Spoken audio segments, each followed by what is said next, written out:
Hello, everybody. Okay. Oof. What's going on, y'all? What is going on?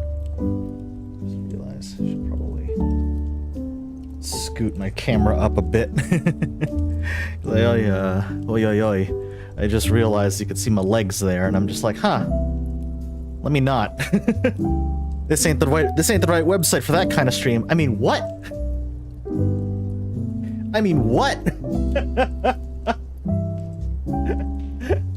Oh, hi everybody. What's going on? It's me. It is your Cyber Star Dragon VTuber NJChef. Hi.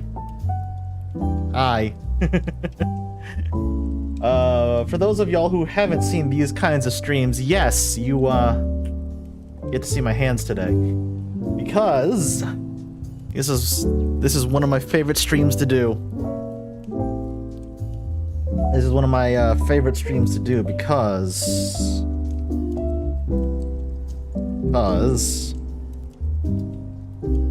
with MAGFest around the corner, I set out a challenge. I set out a challenge to my friends. I told them, listen, anybody who wants to learn 10th edition Warhammer 40K. Oh god. It's like, hit my camera set up. I set out a challenge to my friends. I said, listen, anyone who wants to learn 10th edition Warhammer 40K, come to MAGFest this year. I have a 1,000 point list. I have a 1,000 point list. I will teach you how to play Warhammer 40K. I will teach you how to play Warhammer 40K. And I have at least 2 takers. So we are gonna paint up today the one squad I do not have painted yet for that 1,000 point list, and it's gonna be this group of Space Marines here. It's gonna be this group of Space Marines here. Focus. Oh my god, that focused way quicker than usual. Let's go. Okay. It focused way quicker than I thought it would. Let's go. All right. So, let's see. These are a squad. This is a 5-man squad of jump pack assault intercessors. What does that mean for you? For those of you who don't play Warhammer 40K, these are dedicated melee troops. These are the dedicated melee troops of a. These are the dedicated melee troops of. Come on now. Of a Warhammer 40K list, or a Space Marines chapter. Yes. What Legion? Necromancer Kobold? Hold on a second.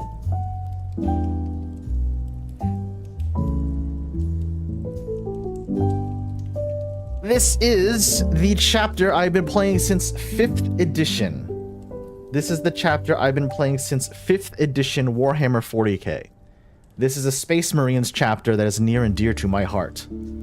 The Salamanders Space Marines, as you can tell from my my Adrax Agatone mini. Oh, there he is.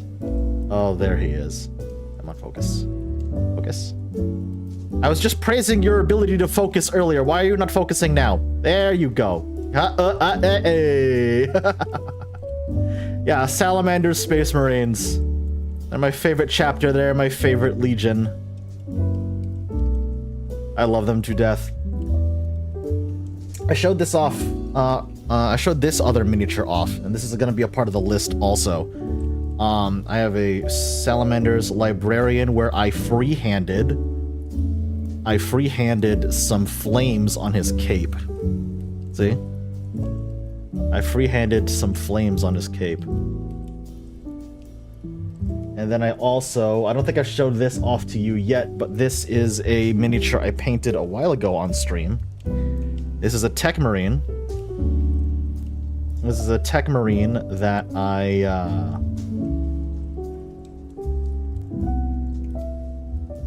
I painted up on stream. And what I did was, instead of making his armor full red like most tech marines do, I took his left arm. I still have to do some touch up on this miniature because I painted him in a hurry. But I took his left arm and I painted it to the colors of the Salamanders chapter, is what I did. I think what I might also do is I might trim the shoulder pad on his left arm to be gold, or bronze, I guess in this case, to give him just veterans honors, because I feel like special characters should have veterans honors. Also, what's up, Thunder? How's it going, buddy? How you doing? How you doing? How you doing? Welcome, everyone. Welcome, welcome, welcome. Yes. Right, sorry, just double-checking volume levels and all that jazz. I did not know. I did not know what music to have on stream today, because I always have some sort of music to accompany a painting stream. And I couldn't decide. I'm just like, do I want like video game music? Do I want like lo-fi music? And then I realized, Chef, it's the Christmas season. So we're going lo-fi Christmas music. We're doing lo-fi Christmas music. All right, let's go. Are you soaked in yet? Oh yeah, you're soaked in. Oh yeah, you're soaked in. Let me flip that around. So my wet palette is pretty much ready to go. My wet palette is pretty much ready to go. So we are going to start, as always. Am I not using the wet palette? No, because Games Workshop has... Oh no, Kingfisher, I'm aware. I'm very excited. It sucks that we have to wait until 2025, but I'm very excited. We're gonna start, as always, because GW has made this very, very, very, very, very, very, very easy to do now. Because I've base coated, I've assembled my models, I've base coated them all in Wraithbone spray, which is my usual start nowadays, because our first base color, our first color that's going down, is going to be Contrast Warp Lightning.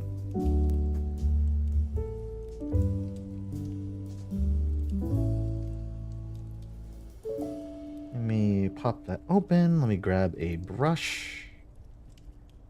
Fine. We're fine on that.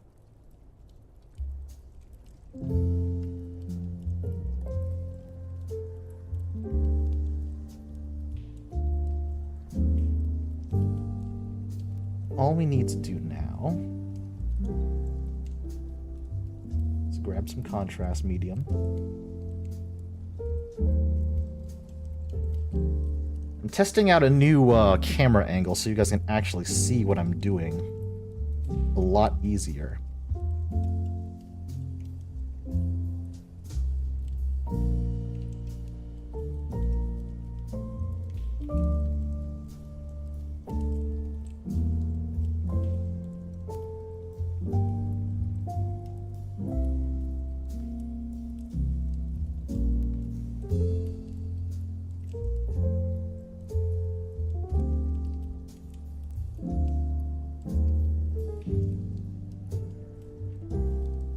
Just very evenly take the brush with your contrast paint, in this case it's Warp Lightning, and just get it moving all over the miniature, which is easy to do for Space Marine models because their armor, a lot of points on their armor are just very flat, broad, open places where you can easily and quickly move the paint across.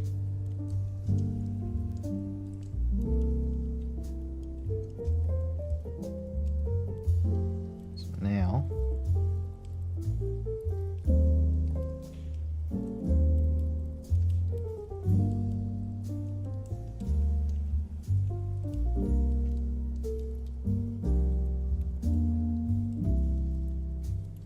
we don't really need to be too neat. We don't need to worry about being too neat or precise at this point in the process, because we will neaten up everything as we go along. We will be adding more colors, so we really don't need to worry about being too neat and tidy at this point.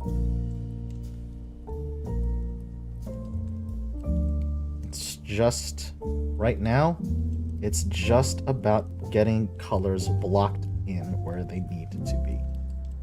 That's it. It's just about getting colors blocked in where they need to be blocked in. Specifically along the armor. We'll worry about the jump pack when we get to it. We'll worry about details like the helmet when we get to it, the weapons.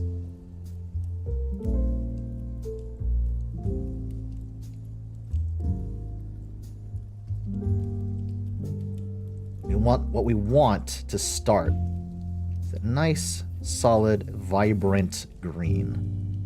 See? Like that. Pop that off. Let that dry, grab a second model, and keep on going.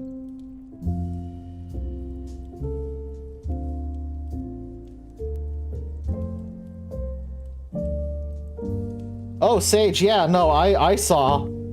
My friends in the New York Snark Exchange and I, we were doing a live react over on the Snark Twitch page, and I popped off when Mousy won Content Creator of the Year. She deserves it. She so deserves it.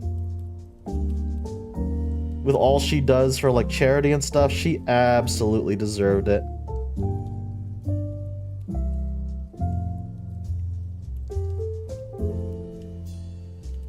That and her streams are just so comfy, you know what I mean? I love Mouse. She's fantastic. She's so good. She's also a Kamen Rider fan, like I am. Which, unsurprisingly, is what drew me to her in the first place.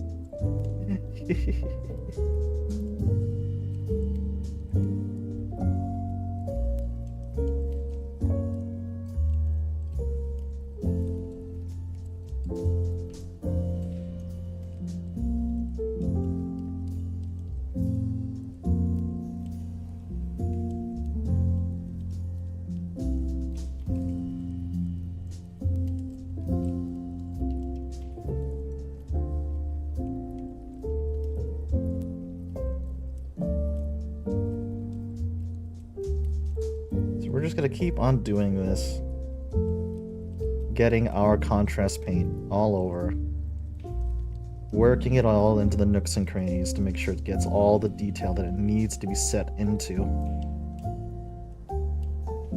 especially around the helmet and the neck area, because unlike the sergeant, our rank and file troops for this squad will not have a different colored helmet, so we need that green to stand out.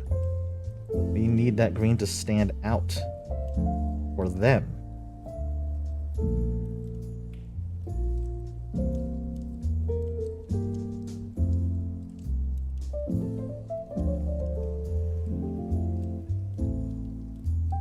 Go. 2 down, 3 to go.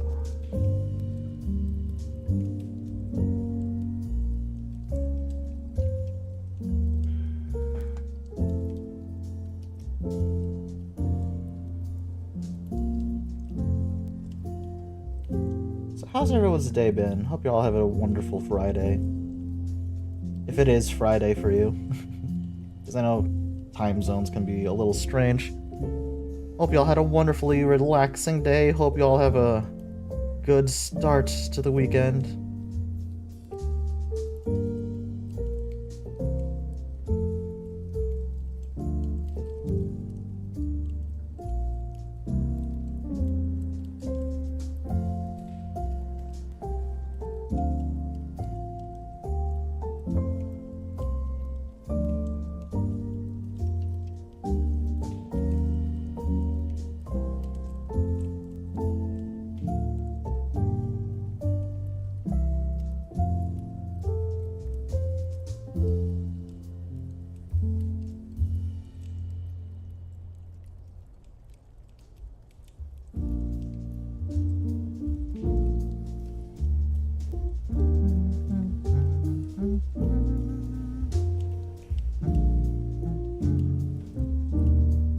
Again, I mentioned it earlier, but you really don't need to worry about being too neat here.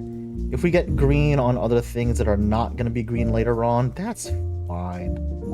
Because once the paint dries and sets, we can just paint it over with the color they're actually gonna be later on, you know? So we're good. Because like ultimately, the pauldrons, they're not gonna be all solid green. The center of the pauldron is gonna be black, so we're just gonna be painting that over later. No big deal. No big deal at all. About to start drawing? That's awesome, Thunder. Hell yeah, dude. Hell yeah. Also, welcome to Back Bank. How you doing? How you doing?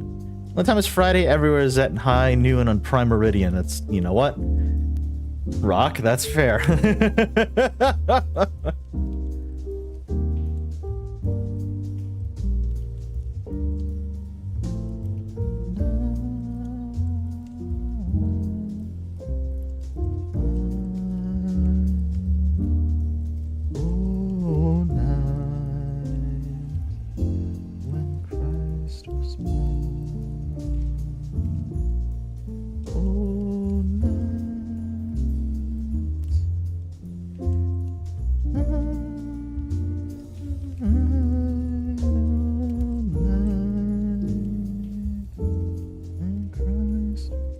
I'm gonna start singing along to Christmas music if I know it, chat. Because, unsurprisingly, your boy really loves Christmas.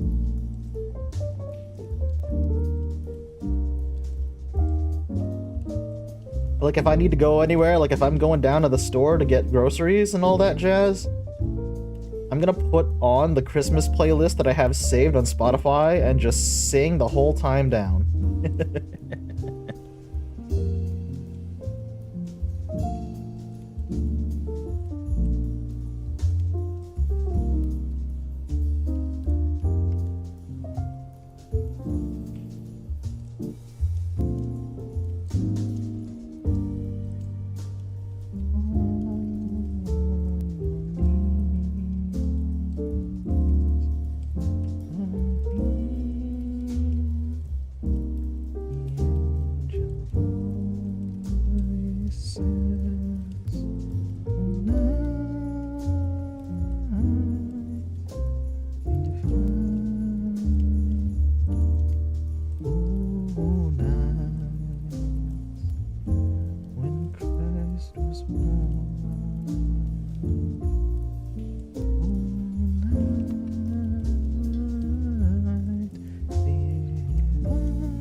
Hope you're all ready for a very chill, laid-back stream tonight, because that is exactly what the vibes are tonight.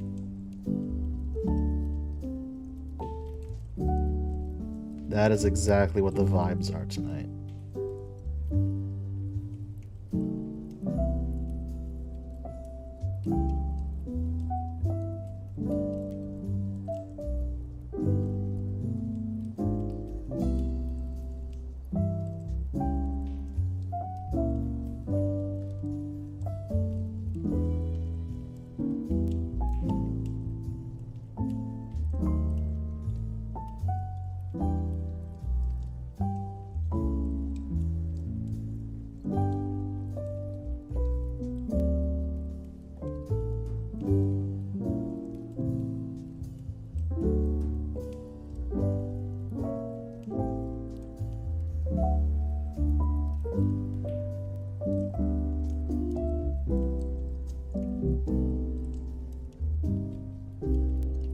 If I'm not saying much tonight, chat, don't worry about it. I'm okay. I'm just A, concentrating on what I'm doing, and B, kinda don't want to talk over the music either. You know how it goes. You know how it goes, chat. You know how it be around here.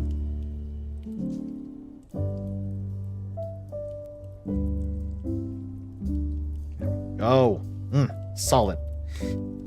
I like how quickly contrast paint covers. I also like the fact that it dries fairly quickly and keeps all the detail when you paint over with it. Very good. Good stuff. Good stuff, good stuff, good stuff, good stuff. Today has been somewhere between productive and a comedy of errors. Oh, Perso, that's a mood. Perso, that is a mood. Yo, Zach, how's it going? These are salamanders. These are salamander Space Marines. Did you see those 2 Christmas songs from Straight No Chaser that I shared on Discord the other day? I did, Fetch. Thank you. I did. Yeah, the, Perso, I'm gonna apologize in advance because I have such a jank setup. For these painting streams. The camera I'm using to capture my desk as I paint is the same webcam that I use for tracking on my model, which is why I'm in PNG mode today. And the focus is set to auto on my webcam, which for normal everyday use is fine. But when it's for stuff like this, that's sort of just things coming closer and then moving away at random intervals, the autofocus just doesn't know what to do. So, I apologize in advance for any out of focus moments that may occur. So I've washed my brush now. Just to make sure.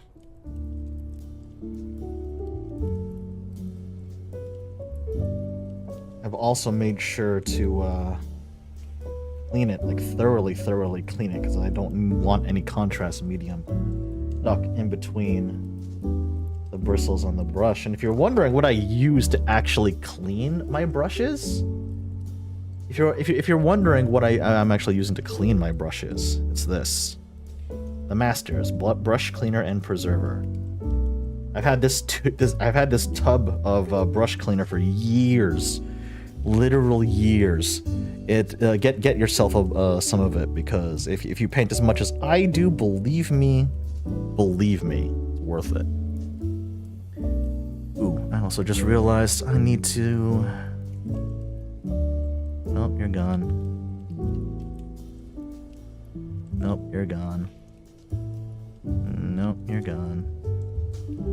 Nope, you're gone.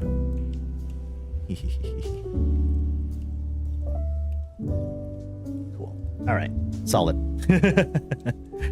Don't mind me, I was just banning some bots. That's literally all I was doing. Just banning some bots. Welcome back, Metal Greymon. How is you? How are you doing, my friend? How's it going? Thanks, Bank. Appreciate that.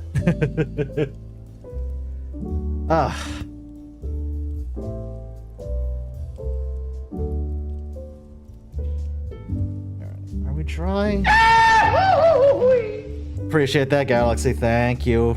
Thank you for the posture check and the hydrate check. Are we dry on this model? We are dry on the first model. We are ready for our second set of colors. All right.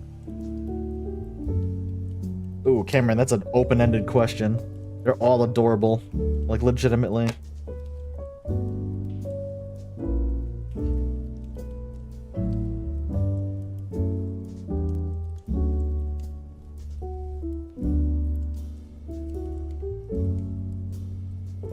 They're all adorable in their own right.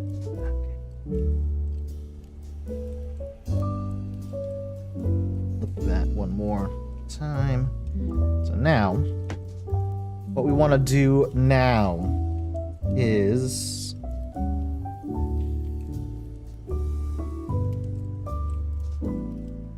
what we're gonna do now is go for our next set of main colors, because what we want to do is block out the main set of colors on the salamander's armor. And for the salamanders, what that means, Sorry, I was checking one of the models for something and I accidentally tipped it over, but we're fine. What that means is blocking in the next big set of visible colors on the Salamander's power armor. And for Salamanders, that is green and black. So I'm using Citadel's Abaddon Black.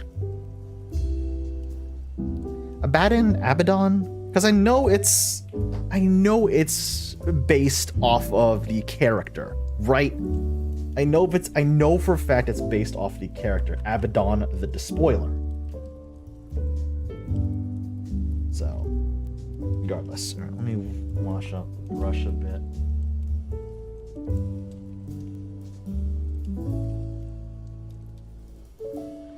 So what we need to do, what we're gonna do is grab some paint, get it on the wet palette. Read about that.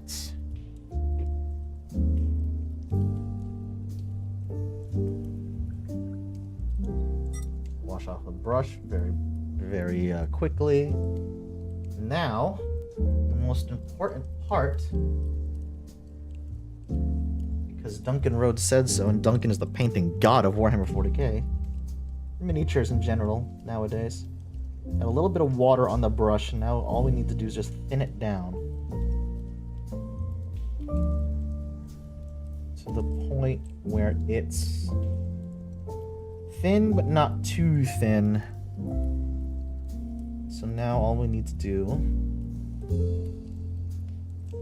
is load up the brush, pick a point, and we're gonna start here, right?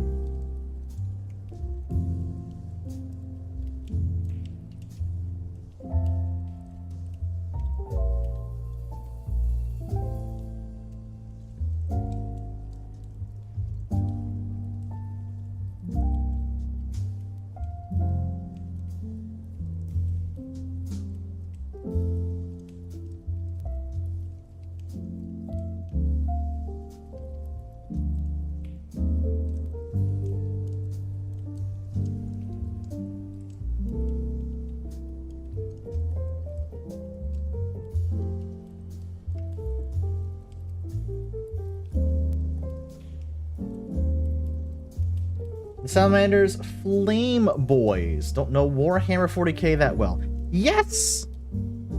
Their signature weapon, the weapon they are most well known for, is the Flamer, which is like a flamethrower, and the Melta, which is basically a handheld heat ray. It is a gun that essentially breaks down material with superheated energy, and it just melts it down into slag. The Salamanders are known for getting in up close and personal with their enemies, hence they are known for like very close range, close quarters firefights. Their home planet, their chapter planet, is Nocturne. And their chapter meeting place, their main chapter meeting place, is actually the moon of the planet Nocturne, which is called Prometheus.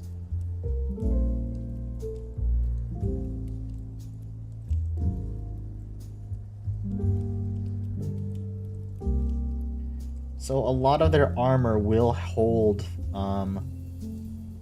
flame iconography, salamander or dragon heads. Their chapter symbol is actually a salamander's head. And they will also often hold iconography of like anvils and hammers, because they are most known for being artisans. They're most well known for being artisans, and on a lot of stories for Warhammer 40K will actually depict the salamanders as forging and maintaining their own gear, their own weapons, their own armor. Because I'm going on a lore tangent now, chat. Hold on to your butts. I'm going on a lore tangent now. unlike most other Space Marines chapters, the salamanders do not they do not abandon their humanity, because Space Marines in the lore of Warhammer 40K, right? Space Marines in the lore of Warhammer 40K are augmented human beings. Your average Space Marine will stand anywhere between 6 and 6.5 feet tall, heavily augmented with bionics or even gene manipulation, which is how a lot of their superhuman attributes come to the fore, right? So your average Space Marine can spit acid, only needs to survive on like something like 4 hours worth of sleep. They can heal pretty fast from any small or minor injury, but even if they are injured to the point where they're almost dead, they can willingly put themselves into a state of suspended animation in order to heal from their injuries and come back fighting fit. They're also like immune to radiation.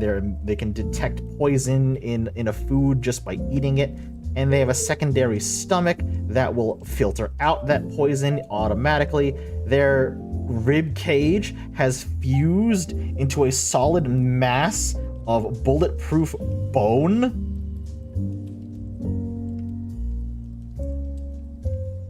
Space Marines in the Warhammer 40K universe essentially are no longer human in what we would consider human, right?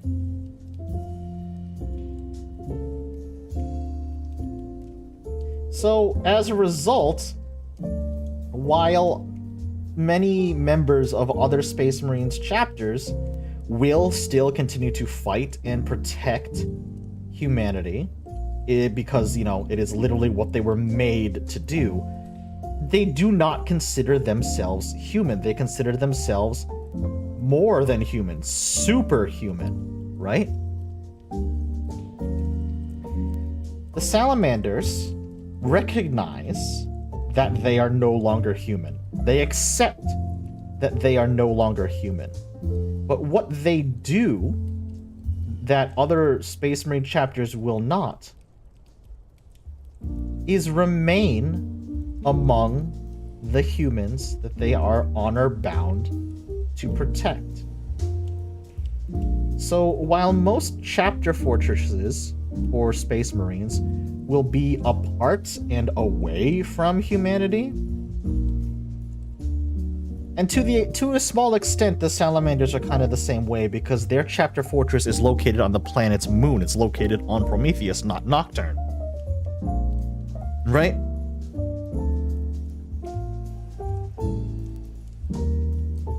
The companies, the 8 companies of the salamanders are not on Nocturne. Are not on Prometheus. Prometheus is more of a muster point. Prometheus is more of a rallying point. They instead keep their chapter companies on the surface of Prometheus. And as a matter of fact, the main areas where the chapter companies are located are actually the 6 largest and safest settlements on the planet of Prometheus itself. Because the salamanders, while they recognize they are no longer human, they are superhuman, in Chapter Master Tushan's own words, we need not forget that we ourselves were once human. We must not forget that fact. We must not forget for whom we fight to protect, and whom we would die to protect.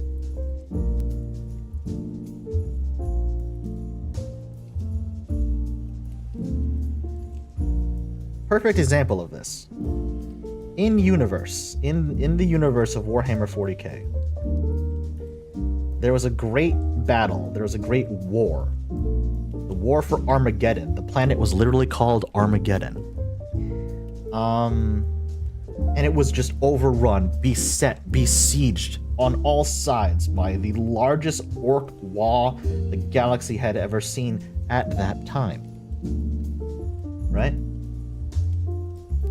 And Chapter Master Tushan of the Salamanders, alongside another Space Marines chapter. Forget what other Space Marine chapter it was, but they were charged with securing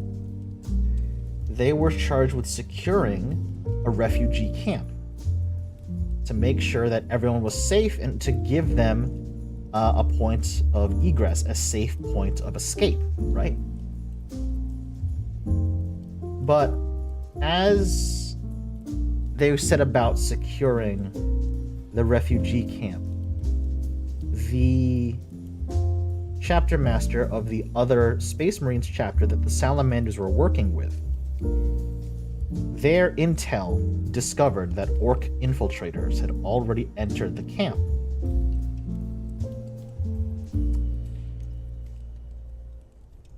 So, taking stock of the situation, he came to a decision without Chapter Master Tushan of the Salamanders, without telling him. He ordered his Space Marines heavy artillery units to begin bombarding the camp because he saw it as a lost cause. In his mind, orc infiltrators had already entered the camp. Better to burn them all than give them any ground. What he did not realize,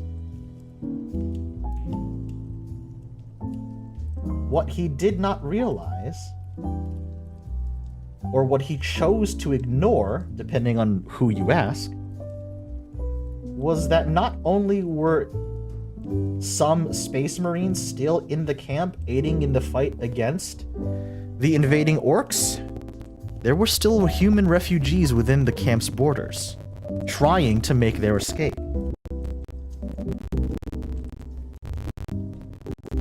The Salamanders found out about this. Chapter Master Tushan sent some of his Marines back in to help, and then he confronted the other Space Marine captain and told him this information. The other Space Marine captain, when faced with the choice on whether to stop the bombardment or continue it, ordered his Marine element to continue the bombardment. When pressed why by Chapter Master Tushan, he reiterated that the camp was lost, and it is better to lose a handful of people to secure the lives of everyone else.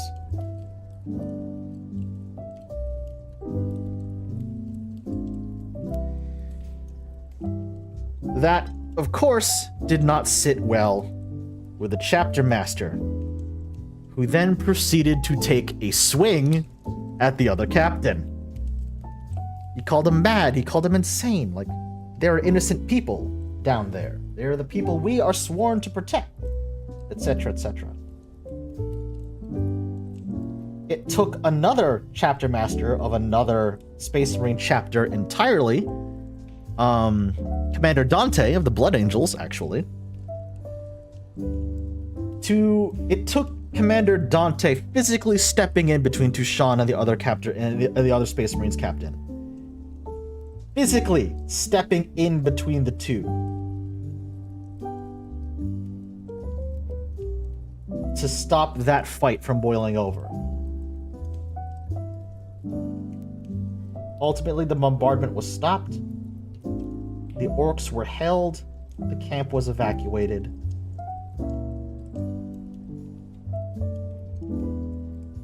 And the war pressed on. However, because Space Marines Space Marines are beings of honor, if nothing else.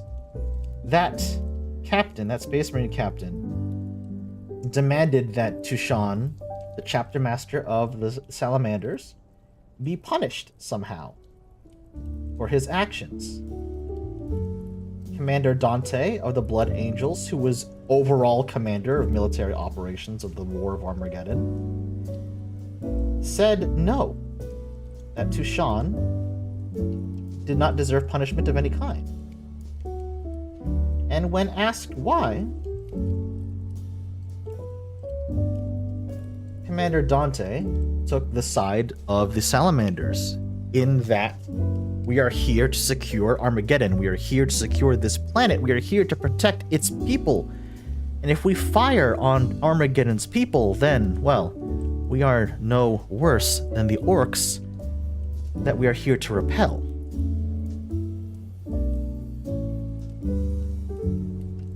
That is how far the Salamanders will go to protect human life. They will literally fist fight other Space Marines in order to protect human life. That's why I fucking love this chapter. That's why I love this chapter, man. There's some of the only genuinely good guys left in the Warhammer 40K universe.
Singing again, I'm sorry. Ah! God dang it. Hold on, 1 second. Ooh! My hair is getting so long it's actually like falling down in front of my face. And that is not a fun thing you're trying to juggle when you're attempting to paint. Because you're looking down all the time. Pretty much, Bank. Yeah, pretty much.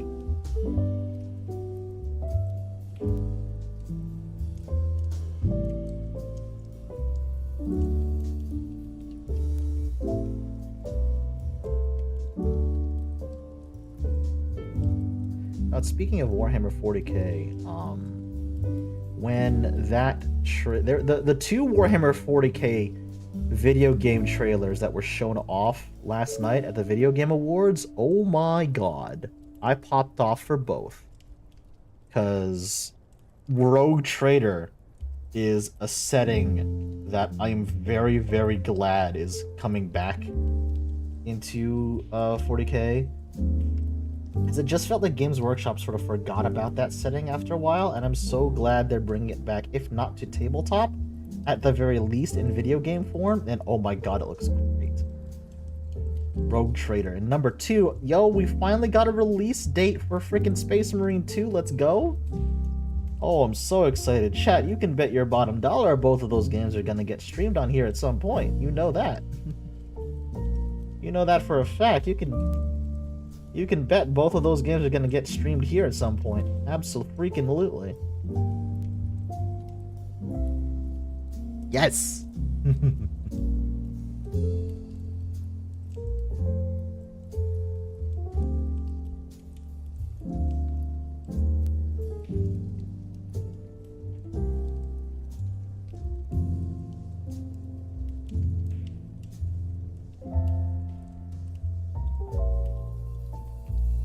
Here's where we need to start being a little bit more careful as we paint, by the way. Because these jump packs all need to be painted up black as well. But I'm trying to paint them black and also not accidentally hit any of the green that we painted before. So I'm trying to be a bit more careful as I go along now.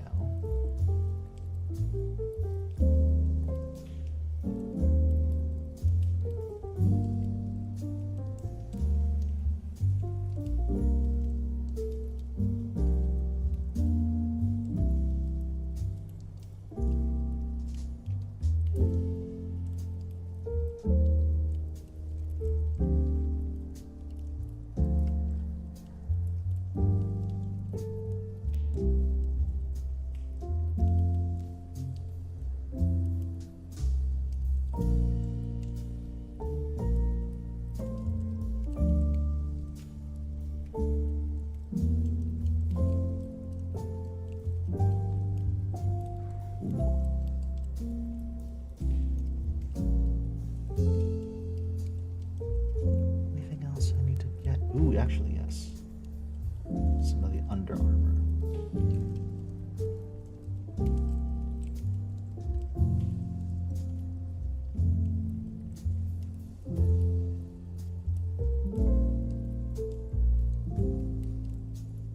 There, and there's a gap visible also. In here, I'm just going to steady this, brace.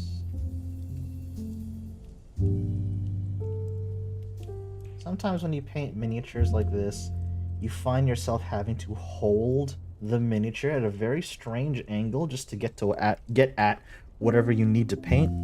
It's perfectly fine.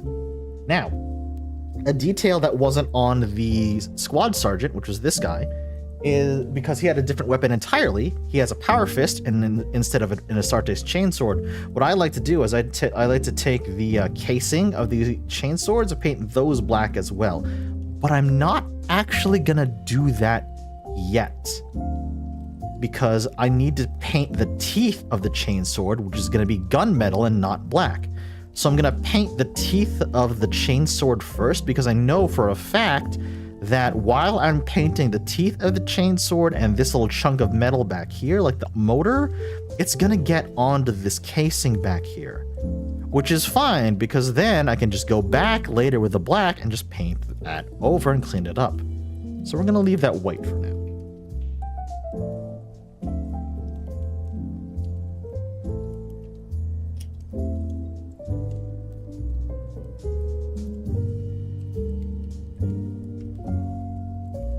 Order of operations, exactly, Perso. Exactly. Exactly.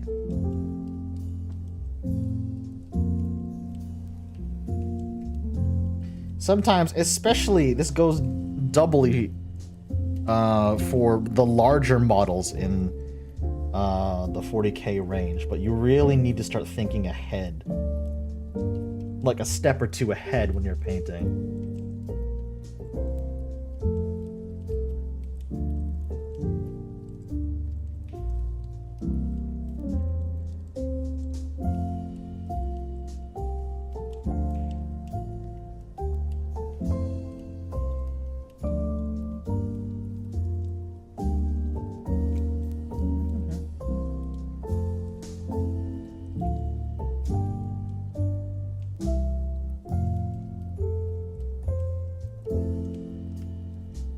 I really like the pose this guy has, like probably out of all of them, I like the pose this Marine in particular has, because if you look at it, if you look at it from like this point of view, like from this perspective, he's literally just charging at you. Like that shoulder, he's gonna shoulder tackle you first and foremost, and then when you're stunned at the shoulder tackle, that's when the chainsword's gonna start coming down.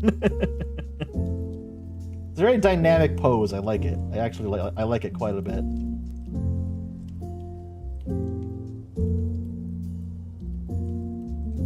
You can really tell if you look at the different sculpts for their miniatures over the years, decades actually, because Games Workshop's been around for a while.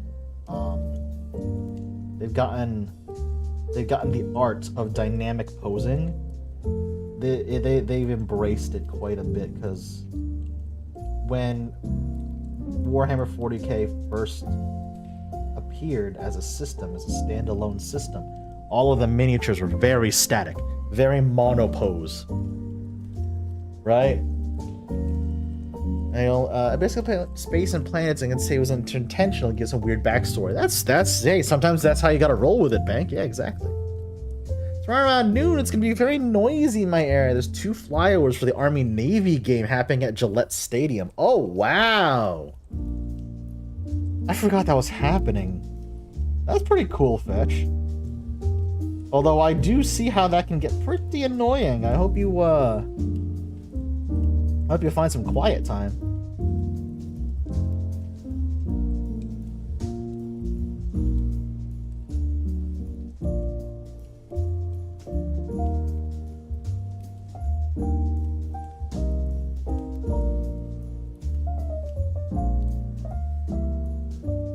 I was also putting up some Christmas lights earlier this afternoon. I should take a picture and actually show y'all.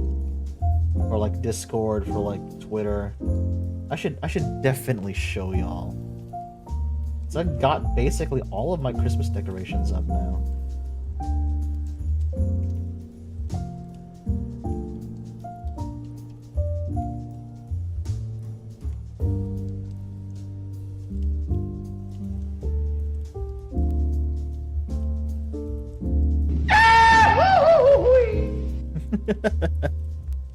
Thanks for that stretch redeem, Bank. I will absolutely get one in sooner rather than later.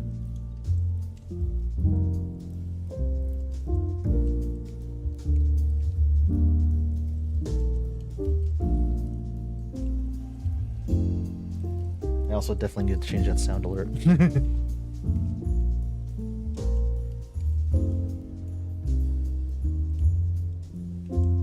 My house just happens to be under one of the main flight paths between not only 2 small airports in the area, but also between the main airports for Boston and Providence. Gotcha.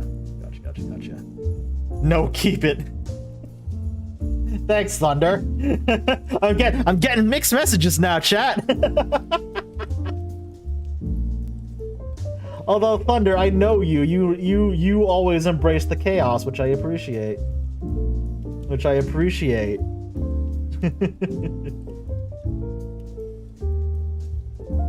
See, Thunder's like me. If there are points to be spent for something hilarious, I will save up my points to do it. Which is why I've definitely used channel points on Thunder's channel to force him to play Yakuza for an entire week. Although I say force him to play Yakuza for an entire week, but the man loves his Yakuza, so is it really a punishment at that point? I don't think so.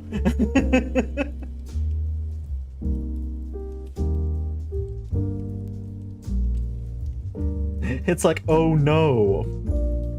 Thunder has to play Yakuza for another week. Oh no.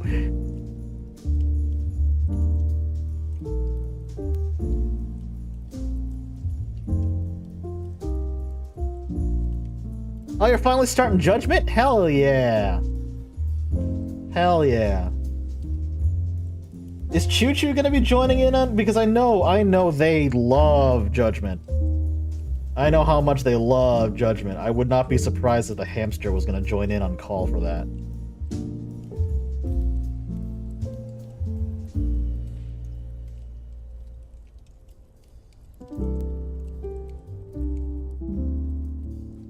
Ace Attorney, but what if you could throw hands? Yeah, that's an accurate summation of the Judgment games. Yeah.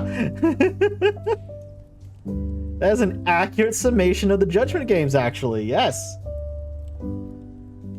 Ace Attorney, but if Phoenix Wright could punch somebody while also still yelling objection.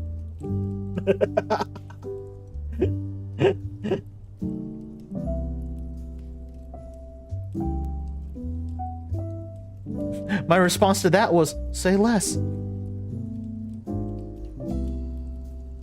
Perfect. Perfect. You know me, Thunder. As soon as that stream starts, I will definitely be lurking for that. I'll definitely be lurking for that because I've enjoyed your playthrough of all the Yakuza games.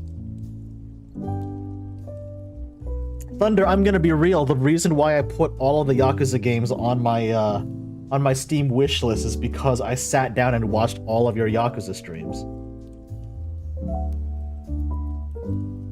Because it was at that point when I finally decided, hey, maybe I should actually sit down and play these games so I know a lot more about the series than just memes and osmosis by watching my friends play them. Maybe I should actually sit my ass down and play the damn games.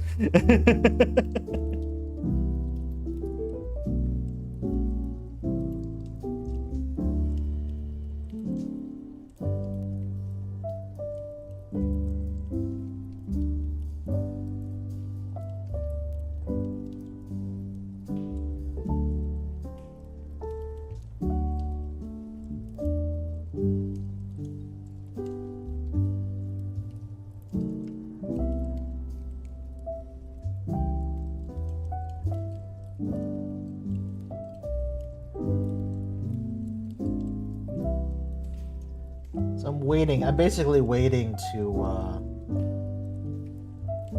once I get enough money over the holidays, I'm gonna pull the trigger and actually start buying up the Yakuza games. So, which means, chat, y'all have a stream of Yakuza 0 to look forward to as soon as I get it. Because obviously it's the best place to start.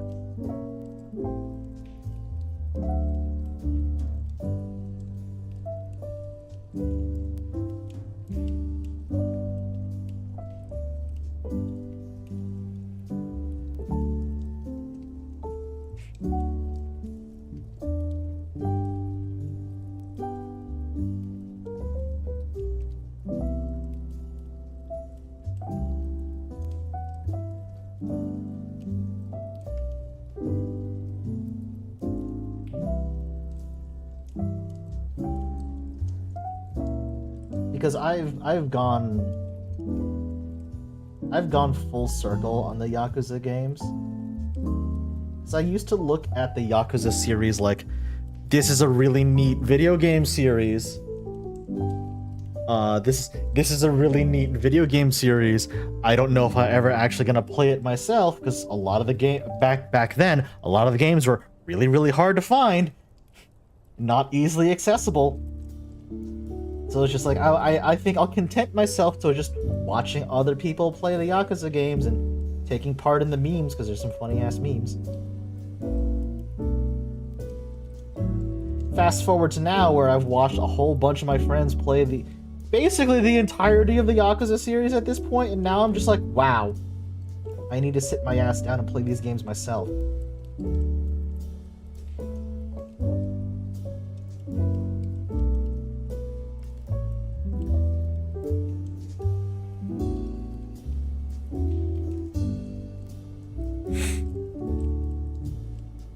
Between watching Thunder play them, Ray stream them for the New York Snark Exchange, Choo go on unhinged rants about the Yakuza franchise. Unhinged, affectionate.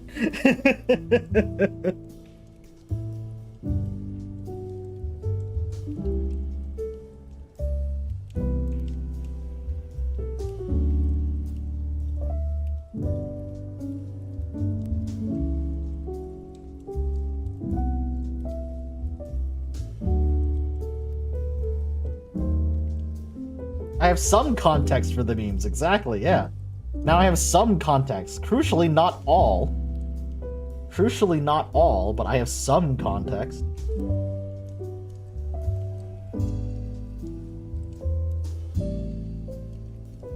And, like, at this point, I'm really not worried about myself being spoiled from having watched a whole bunch of my friends stream the games now. It's been so long that I don't really remember most of what I've seen, so I'm essentially going in blind.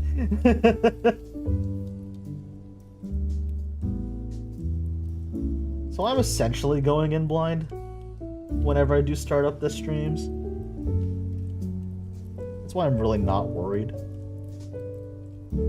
That logic made sense in my head. I don't know if that made sense to any of you, but that logic made sense to me when I opened my mouth and said it.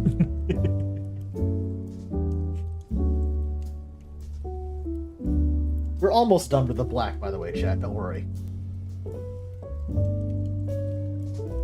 Never killed a man. Nugget.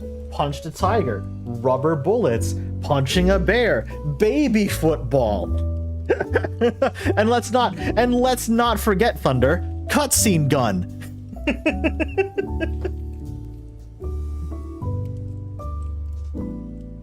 Let's not forget cutscene gun either.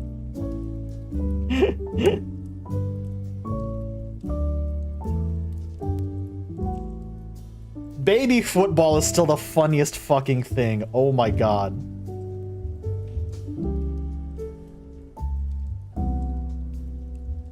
When I saw Snark use that gif, I laughed. Yes! It was so good. You can thank my buddy Tom, BPM, for that one. He put that together. Oh my god, it was so well done. I fucking howled when I saw that. Tom dropped that into our private Snark chat, and he was just like, see, I could have just made a custom image for this.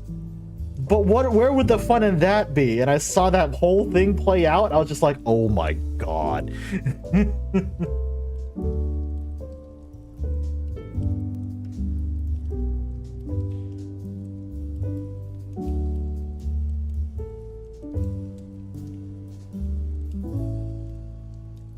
The black details, by the way, chat.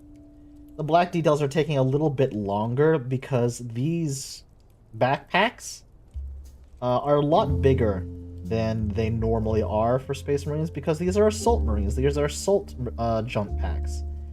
They got these giant boosters on them, so that's why this is taking a little bit longer. But we're almost done. Don't worry, we are almost done.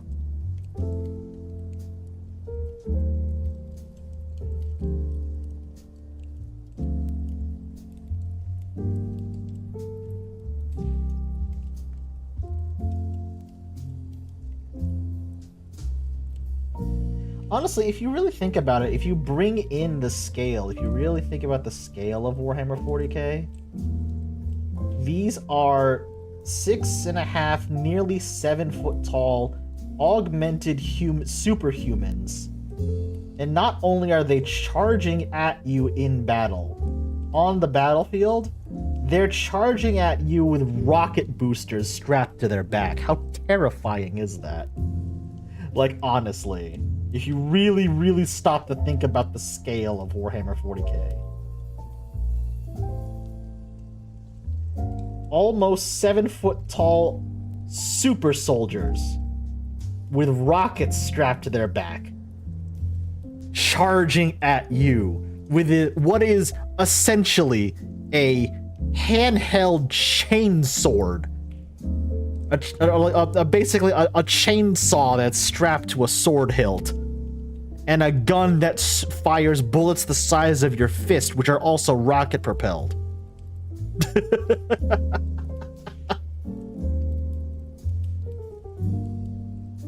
If you really stop and think about the scale of Warhammer 40K, it's kind of terrifying. I got some black on his helmet. That's fine. I can go back with the green and take care of that later.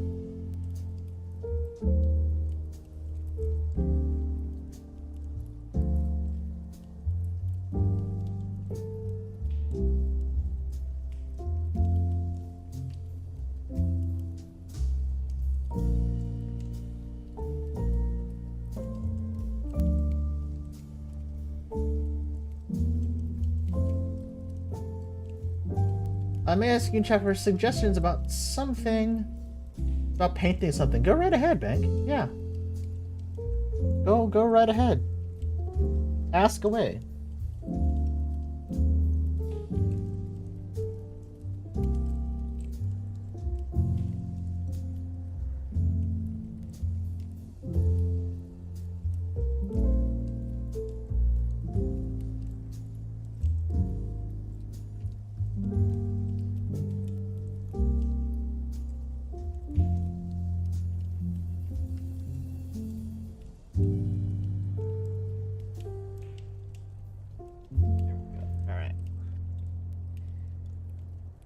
Four down.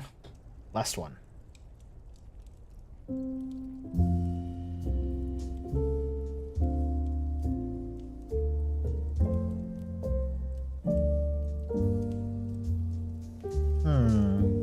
What's it for? Like what kind of project is it for, Bank? I'd probably end up run over because my fear reaction is to freeze. Ah, gotcha. Also fair. Also same.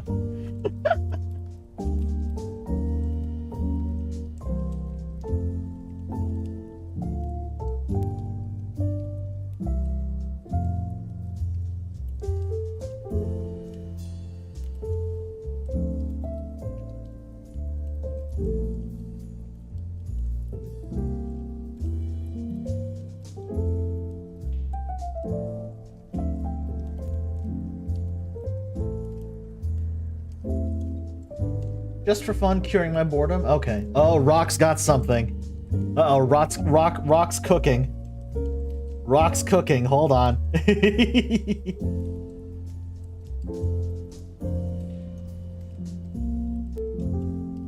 Rock's cooking.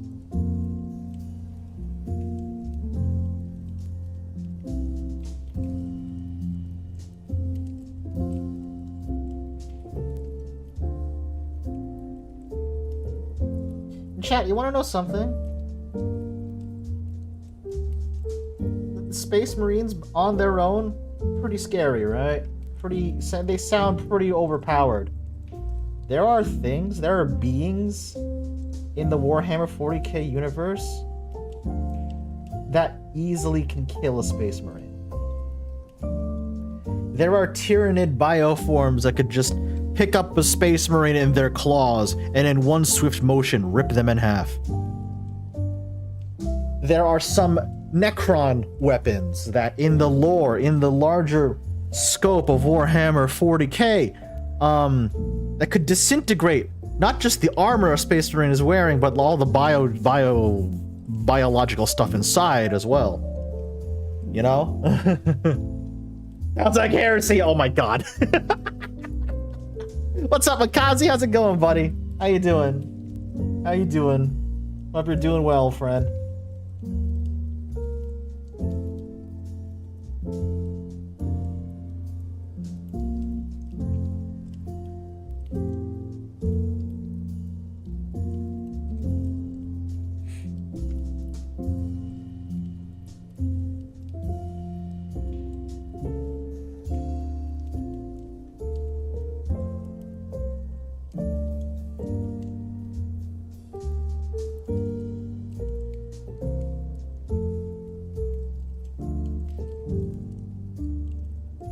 Yeah, for anyone new joining chat right now, what we are painting up today is a squad of 5 jump pack salt intercessors for my salamanders army. Why am I painting them up? Painting them up because I laid down a challenge for anyone coming to MAGFest, any one of my friends coming to MAGFest who wanted to learn how to play Warhammer 40K 10th edition. I said I would be bringing a 1,000 point Space Marine list if you want to learn how to play 10th edition and are going to MAGFest. I will absolutely teach you how to play. That's gonna be fun. This is the last unit I needed for that list. Chilling on a Friday night, just figuring out what to play. Awesome, dude. Awesome. Hope you've been doing well. You've been doing well, friendo. Makazi is a very good friend of mine, IRL, and he also does some streaming stuff on the side with the Nerd Crew, which my friend and mod Warlock, Silent Warlock, is also a part of. They got some fun stuff going on over there. Honestly, they really do. They got some fun stuff going on over there. Go check them out if you are so inclined.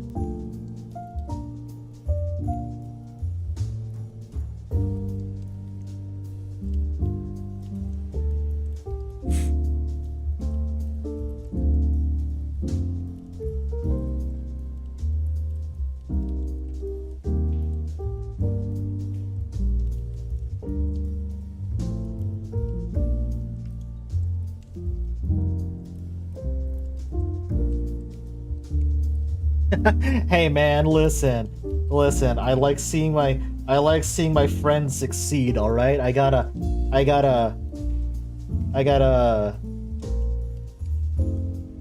make sure people know how cool my friends are, okay?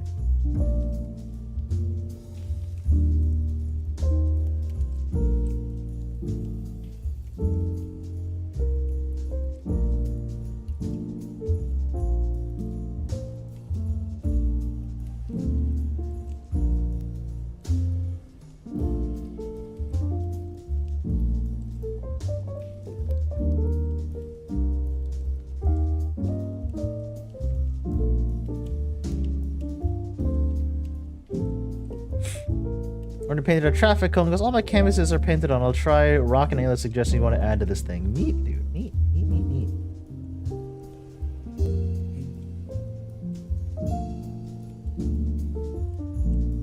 Cameron, we are gonna go until I'm done.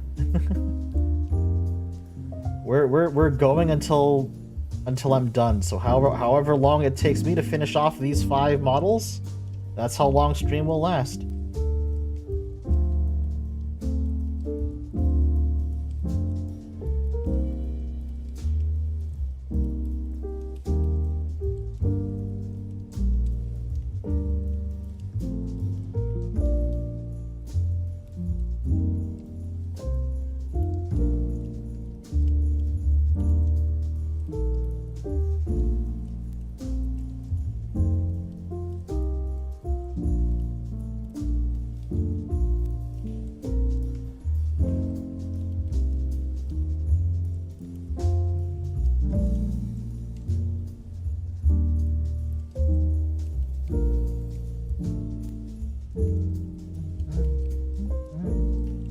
Yeah, this is what you're watching right now. This is it. This is all stream is gonna be.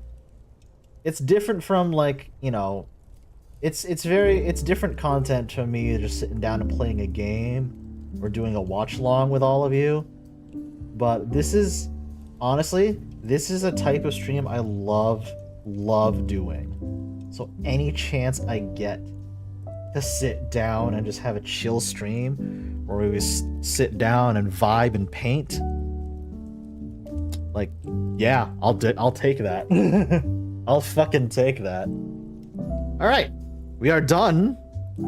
Finally, all the black base coats, which means we can move on to our next base color.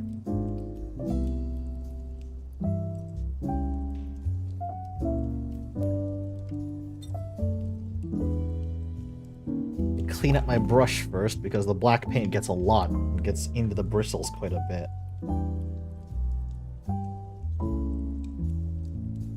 It also gives my my Marines, gives them a chance to sit there and dry while I am washing this brush for the next color.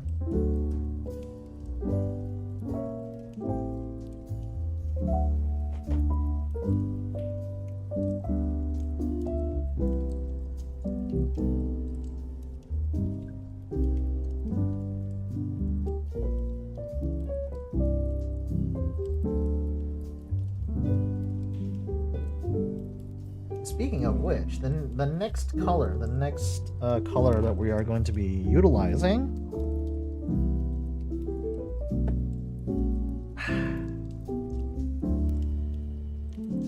is not a Citadel color. No. This one is Army Painter. It is our first metallic for this project, and it's going to be gunmetal, which is a very darkened metal, like a darkened silver. You'll see it. You'll see it once I get it on the palette. So yeah. Hey, Dark King, how's it going, friend? How you doing? Welcome, welcome. I just hit the camera mount. Sorry, guys.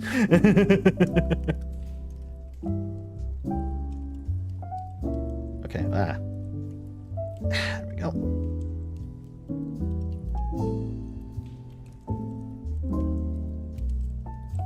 So we're just gonna get some gunmetal onto the palette, like that.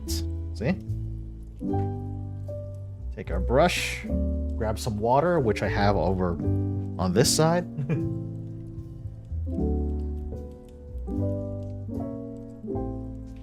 Not too much water. Just a little bit to thin it down. Like that. Perfect.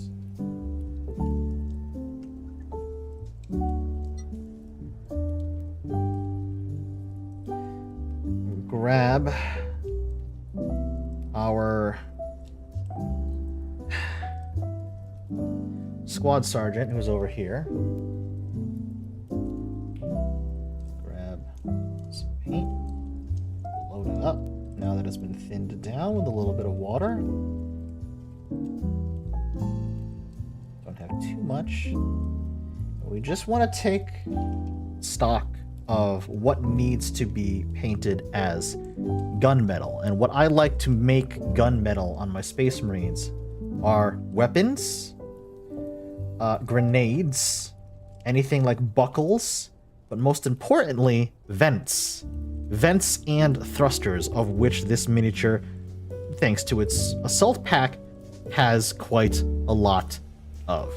So, I'm gonna start right down here on my Sergeant's plasma pistol, which, if you play 40K, yes, I am aware of the risks of giving one of my models a plasma pistol. I am very much aware. I am very much aware of the risks.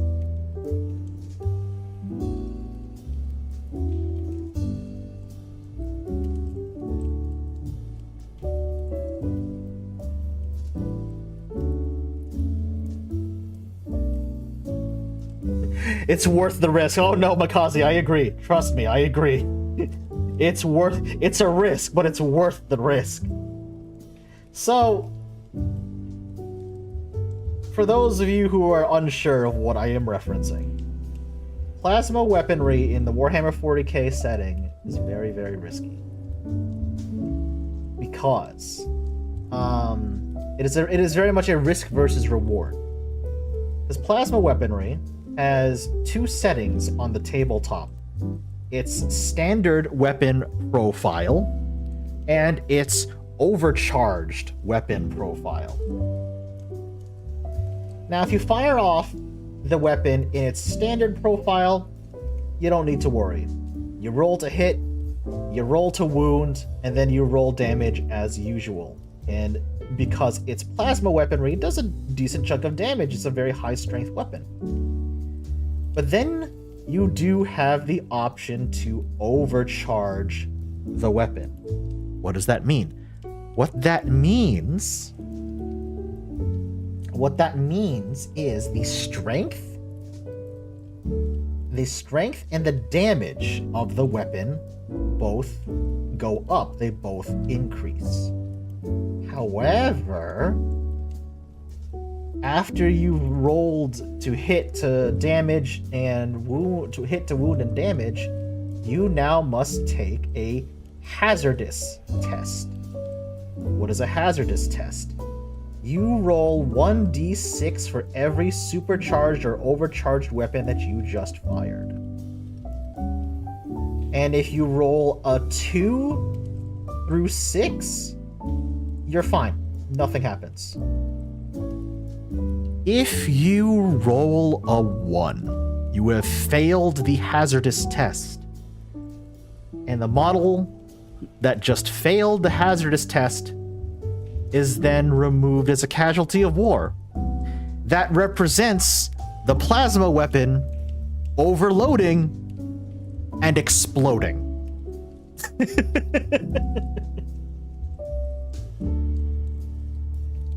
So you see what I mean now. It is a very much a risk versus reward.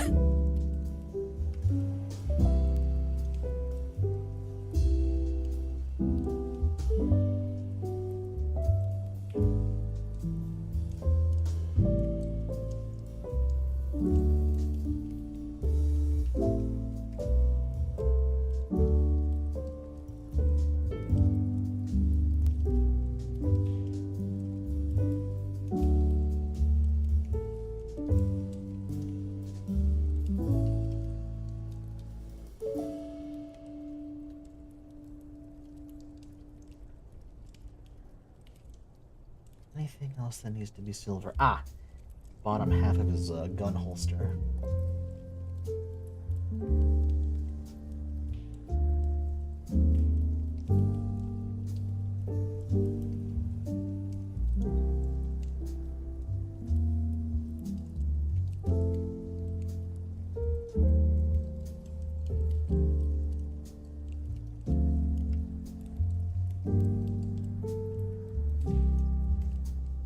So now,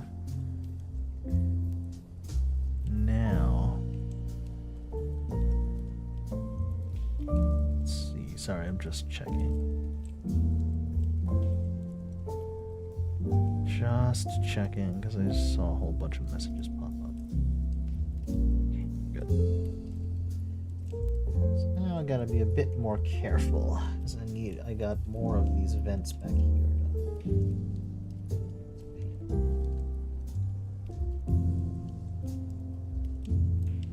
The vents here and the control thrusters, but most importantly, the inside of the vents of each of the main thrusters on the jump pack. So what I'm going to do, I'm not going to paint the entirety. What I'm going to do is I'm going to concentrate it only in the center. I'm going to do a trick with them later on.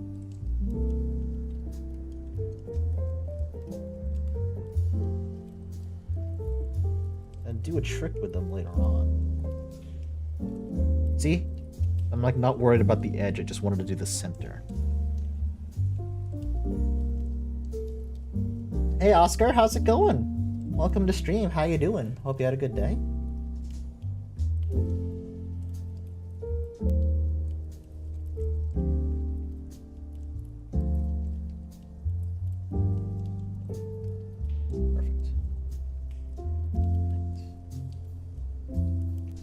Details there. Now you remember what I said earlier about these chain swords, right, chat?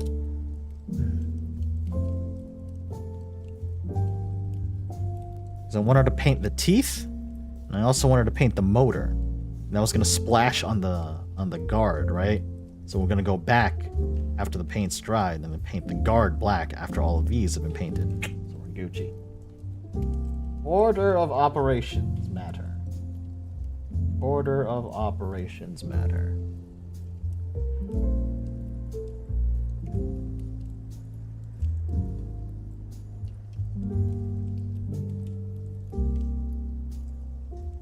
See, because now I can just go right ahead. I can go ham when getting the chainsword teeth all painted up. If I accidentally hit the guard, it's fine. It won't matter. Same with the engine. I mean, I'll have to be careful with it when I get down here, but like everywhere else, we're fine. And for the hilt, right? The hilt and the handguard, they're going to be a different color altogether. If I accidentally get them with a different color, it's fine. I really don't need to worry about it right now. And then most importantly, the heavy bolt pistol and any other details that we did before. Such as grenades, the vents, etc., etc. This is where, if you're painting multiple miniatures, like I am, like the squad of 5, this is where tedium starts to set in a little bit, which is why I always like to have music, you know? Which is why I like to have music as I paint. Not just for stream, obviously, but for, even if I'm doing it myself, even if I'm just painting solo, working on models solo. I'll put music on, I'll put like a video on, something to keep my mind occupied while we're going through this. And keep in mind, chat, this is just a squad of 5 Space Marines, right? This is just a squad of 5 Space Marines. Imagine if we sat down to paint a full squad of 20 orc boys. We'd be here all night.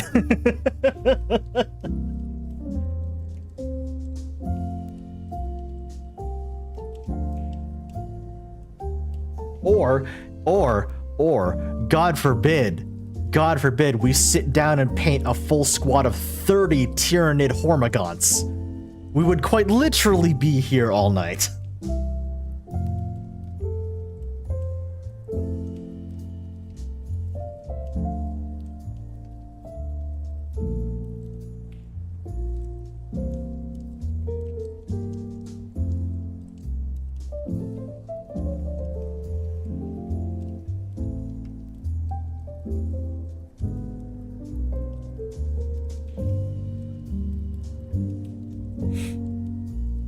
Oh yeah, can't believe I used to paint guardsmen under a tiny lamp in silence. Oh, buddy.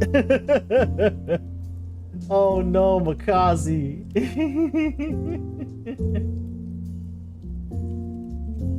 I know the point is having music or anything playing while working on something monotonous. Yeah, no, exactly.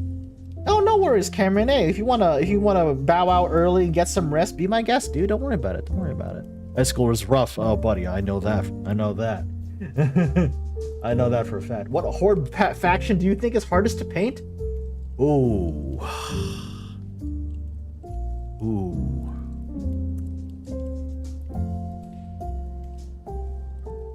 Honestly, I'm gonna say Tyrannids.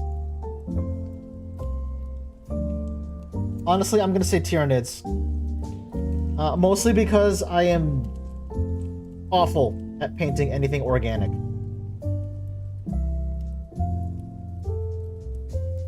It's the reason why I like playing Space Marines is because I don't have to worry about painting flesh, which is probably my weakest point as a 40k player. I don't know how to paint flesh very well. And even then with salamanders, I can cheat a little bit because their skin tone is so goddamn dark.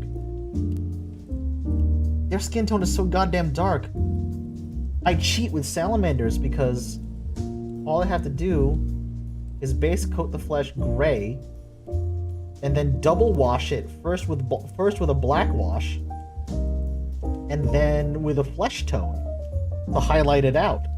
And then that's it. Bing bang boom, I'm done. So even if I have to paint flesh with Space Marines, I cheat a little bit.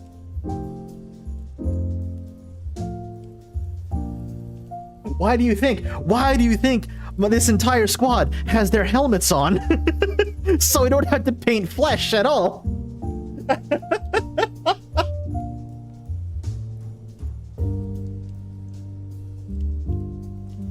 It's gotta be guardsmen, more detail on them. Boys are mostly skin. Nids can be simple if they want to be. That's also true.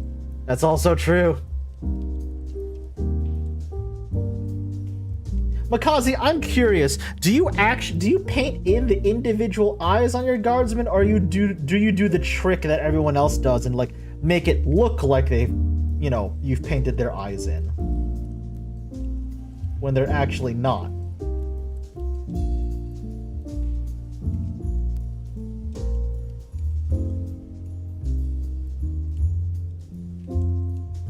Yes, I've painted the eyes all 200 plus. Mamma mia. Ooh, buddy. Hats off to you, Makazi. Holy. Bruh.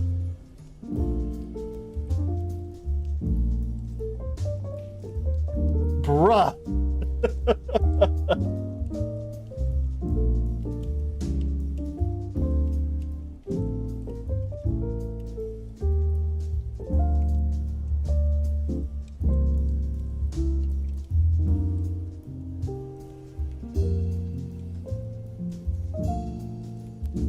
Wood elves I cheated because they're too small. That's fair. That's fair.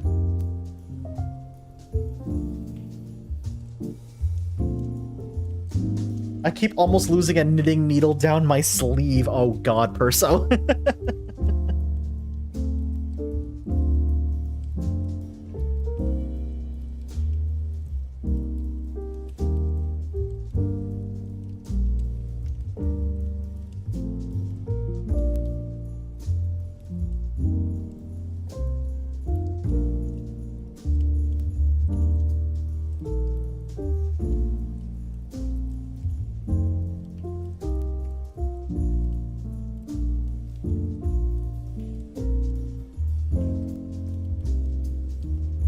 On the opposite end of that question, to this day, I am convinced the easiest infantry to paint in Warhammer 40K,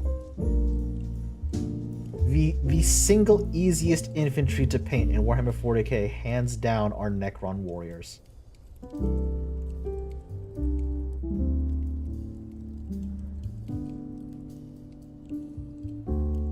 Prime, base coat metallic, dark wash, dry brush metallic, you're done. You're done. That's it. They are tabletop ready that quickly.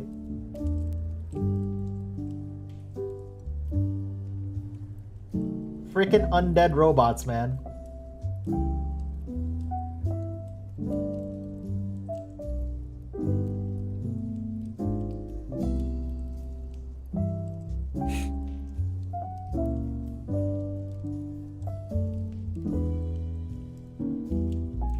Oh god, Death Guard? Yeah, no, Death Guard, I can imagine, because you've got a whole... You can go really off the wall with a Death Guard color scheme. I've seen people take it to, like, the next level with Death Guard, because you can go really heavy on stuff like rust and corrosion and grime. With Death Guard, I've seen people get really creative with Death Guard color schemes.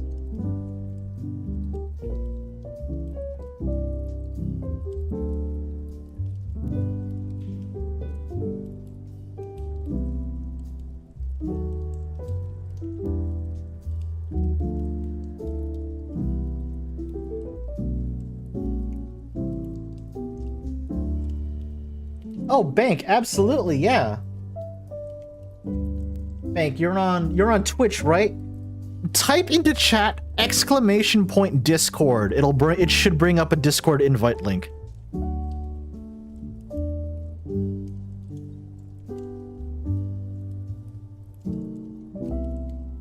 If you're on Twitch, actually, if any of my mods are in chat right now, go right ahead and just drop !Discord.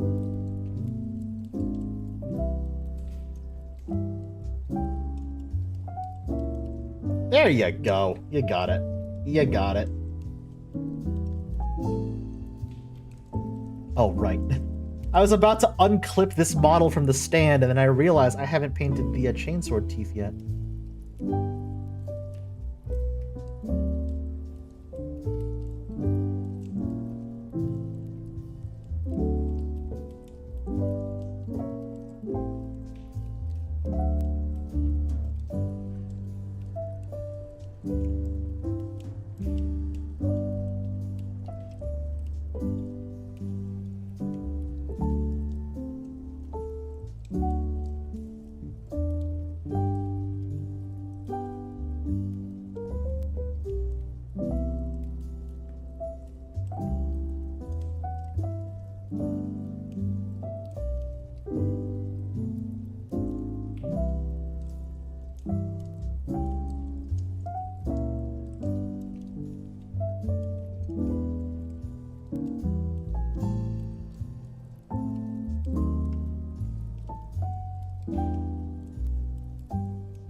set on metallics for that guy now. 3 down, 2 to go.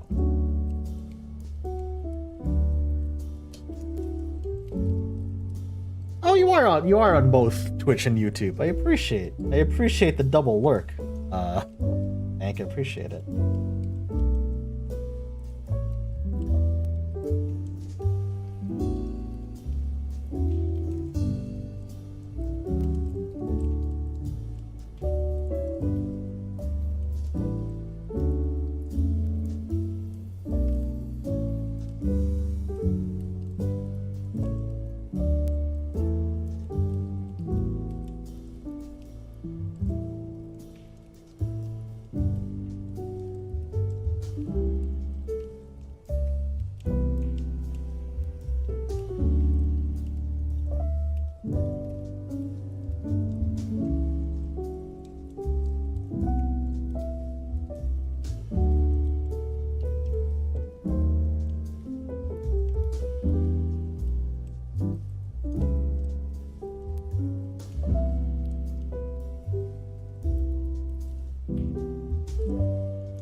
I still also need to get like squad markings and chapter badges onto some of my models, which that will be happening.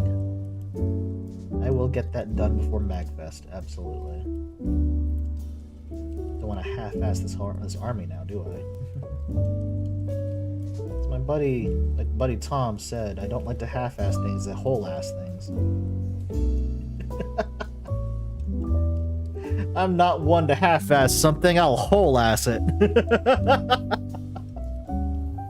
Yeah, we have a lot of creative people in this community, and I love it. I fucking love it.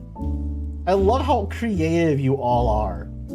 Like when we did OC Appreciation Night last week, yo!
I'm not gonna lie, chat, part of me was kind of scared about that stream.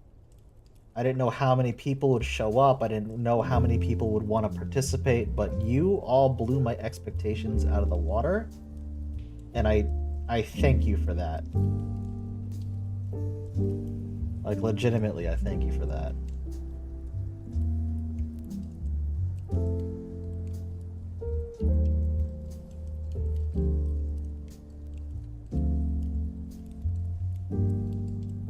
Like, legitimately, I wasn't sure who was gonna show up. I wasn't sure how many people would show up. Y'all killed it. Y'all killed it.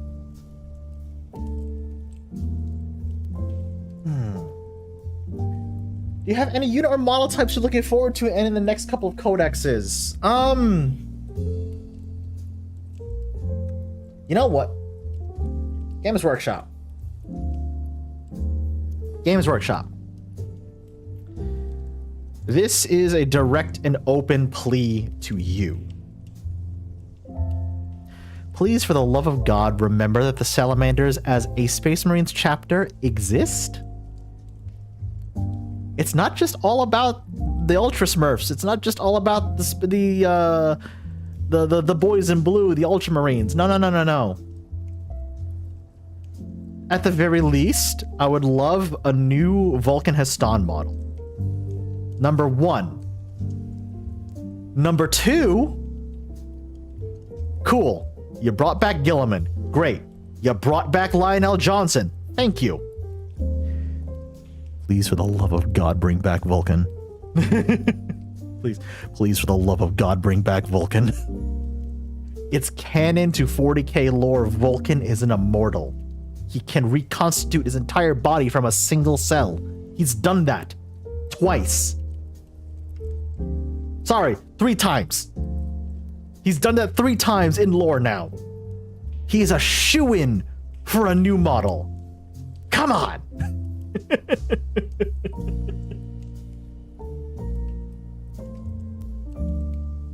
Hold on, I should probably wash my brush first.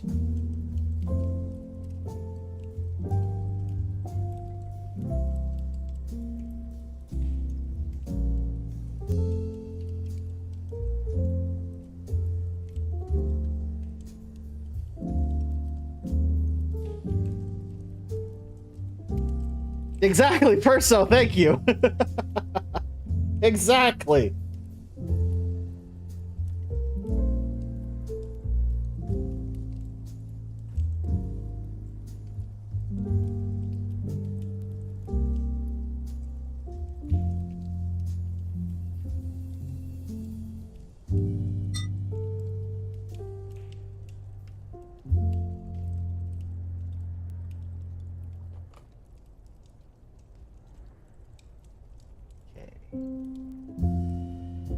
Brush is clean. We are ready for round 2.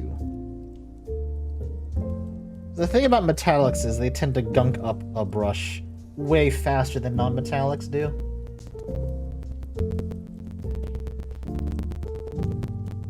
So I just had to very quickly clean my brush off. The good news is we're one of the last model of the squad for metallics, which is great.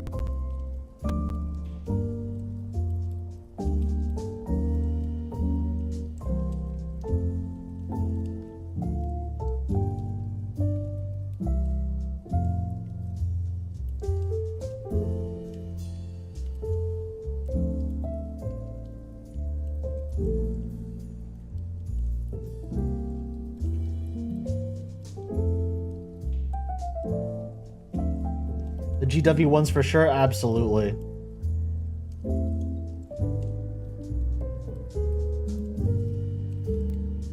You know, they've been out for a while. I've been meaning to see how good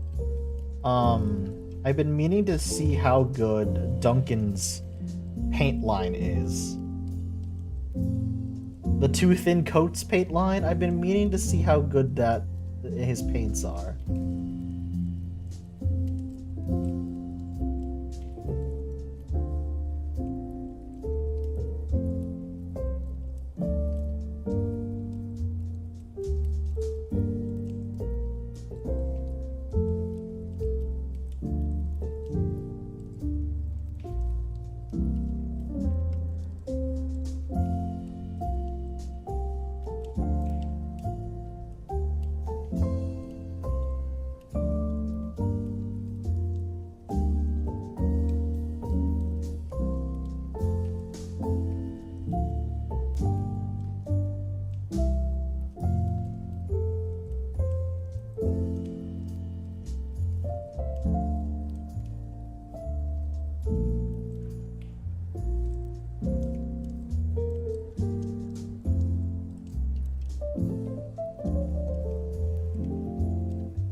Oh, the League? Yeah, League's Votan. Yeah.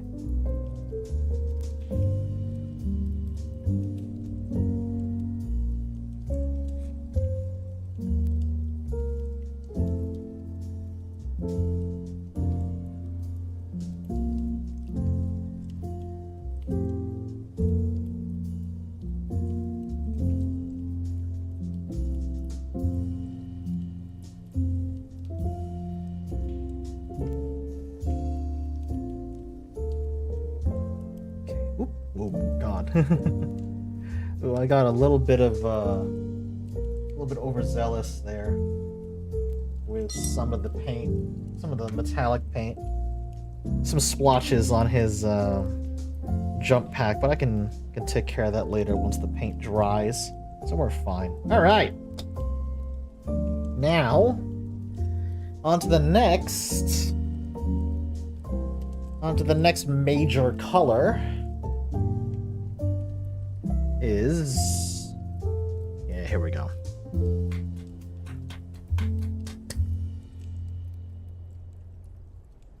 This Balthazar Gold. Now I make this joke every time I use this color on stream. The name says Balthazar Gold, but believe me, chat, once this paint dries, you're gonna see it's not gold. It is definitely bronze. It's definitely bronze. Do I know why? Do I fucking know why? A bronze paint? I don't know why they made a bronze paint but called it gold. I will never understand that. I will never ever understand that. But that's the naming convention they went for, so shrug. That's the naming convention they went for, I guess. Sure. Whatever, Citadel. Whatever. See? Look. That is definitely bronze and not gold. Do not understand. I do not understand.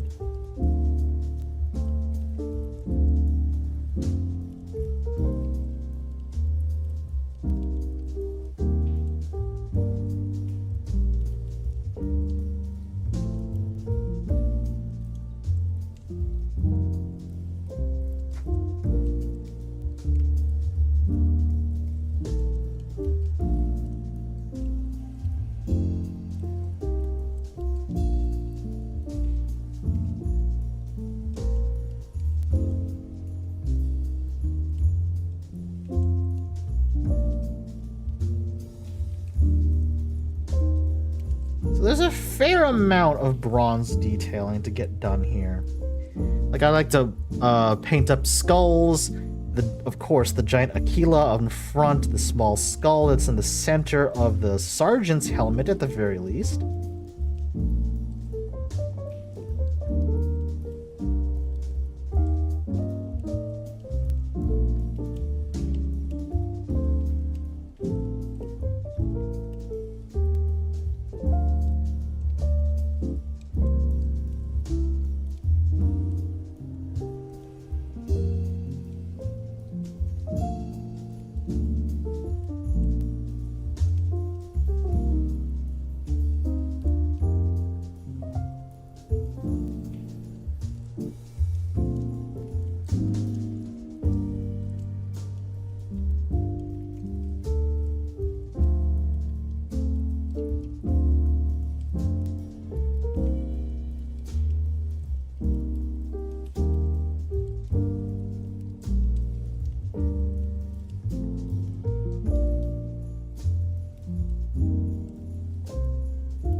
Tiny skull in the middle of the helmet.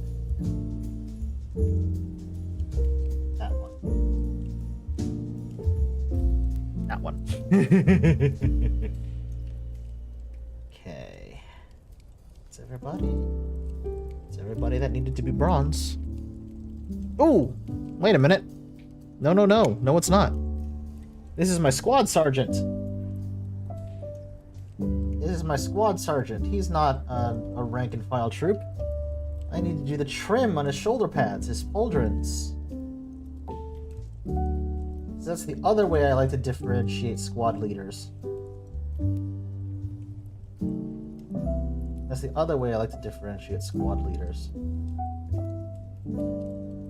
Or at the very least, veterans.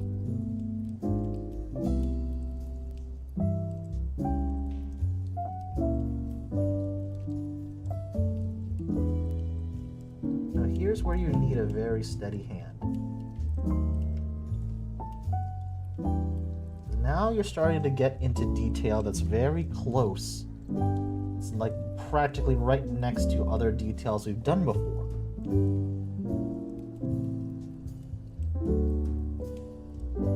Right? Because now I need to make sure that this bronze doesn't hit any of the black that we just painted.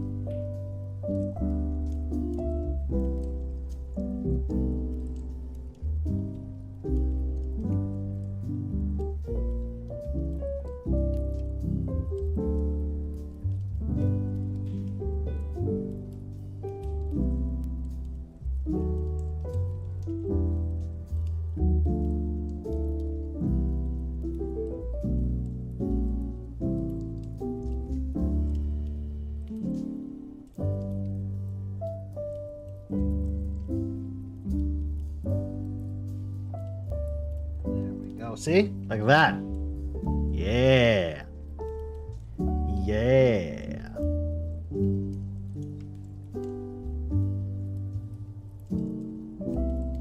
No, go right ahead, Bank. Absolutely. Yeah. Listen, the Discord, much like my streams, are a LGBT safe space. So yeah, you want to feel free. I don't mandate that people put pronouns in their Discord usernames. But if you want to do it, feel free. Be my guest. Be my guest. It also helps me because I definitely don't want to accidentally misgender anybody. You know what I mean? I absolutely do not want to misgender anybody. I would feel terrible. I would absolutely feel terrible.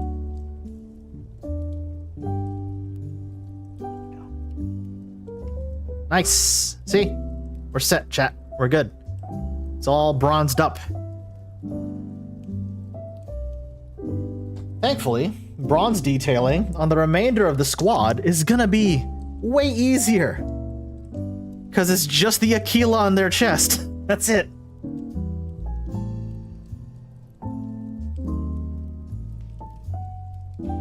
That's it.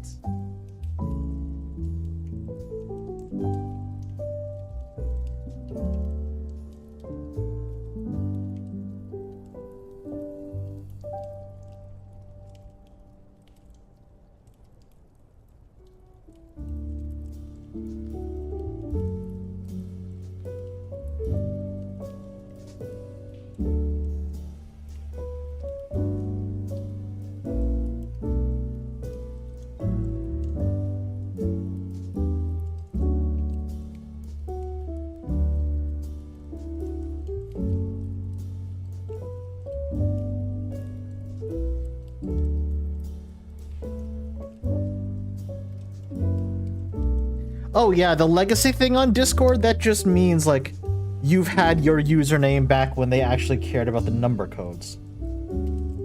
That's all that means, really. Before Discord got rid of them because I don't know why.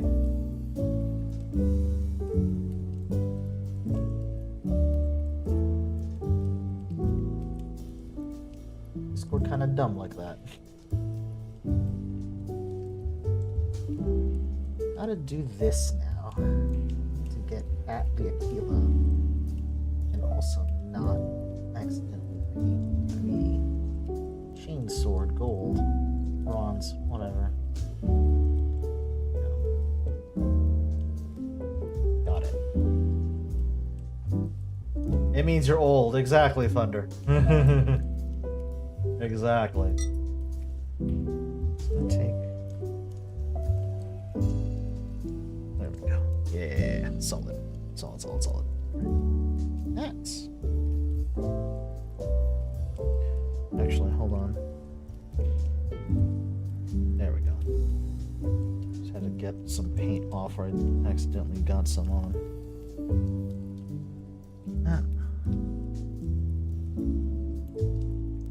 Miniature painting takes time to learn, Oscar. I will be completely honest with you. As someone who's been in the hobby of Warhammer 40K for as long as I have, it takes a while for you to learn, honestly. Thankfully, there's plenty of tutorials and resources out there for people wanting to learn how to do miniature painting. I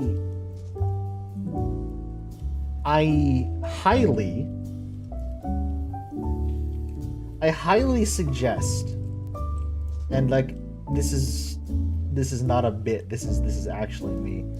I bring up his name a lot as a joke because he started the Too Thin Coats meme, but genuinely, Duncan Rhodes is a perfect resource to learn how to paint miniatures. Not just 40K miniatures in general. Legitimately, the man is how... Watching Duncan's tutorials is how I learned how to paint minis. If you want to know his channel, it's just literally just search search on YouTube Duncan Rhodes Painting Academy. And you will his channel will come up.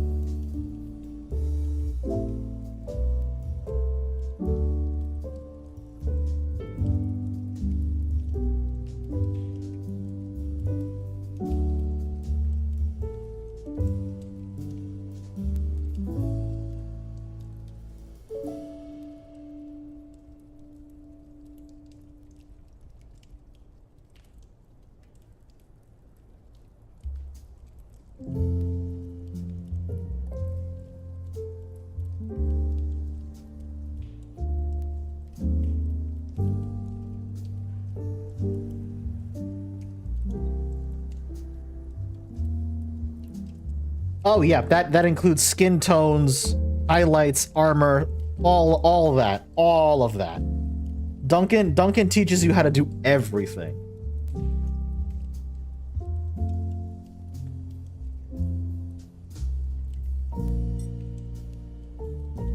He goes over the basics like blocking and shading. He goes over more advanced techniques like dry brushing, and edge highlighting, and then he goes into the really, really complex techniques like wet blending and stippling. He does... Oh my god. He does so many really good techniques. He's a perfect resource for beginners. Take that from somebody who is a beginner. Alright, we've got the blacks, we've got the greens, we've got the bronzes. I'm an idiot. Wait a minute. I forgot another bronze detail. I'm silly. The hilt and the handguard for the chainswords.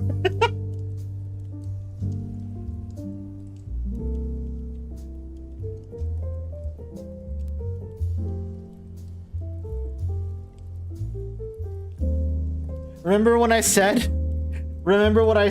I would be dealing with the hilt and the handguard on the chainswords later? Later is now.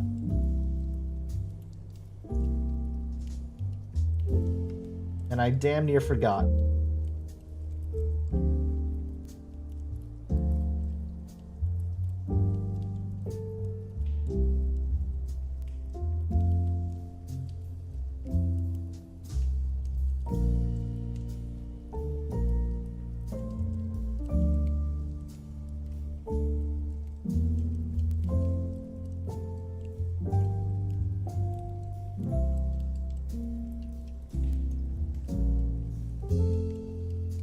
See? Much better. And don't worry, I will, like I said, I will go back and do the guard on the chainswords as well. That still needs to be black as well.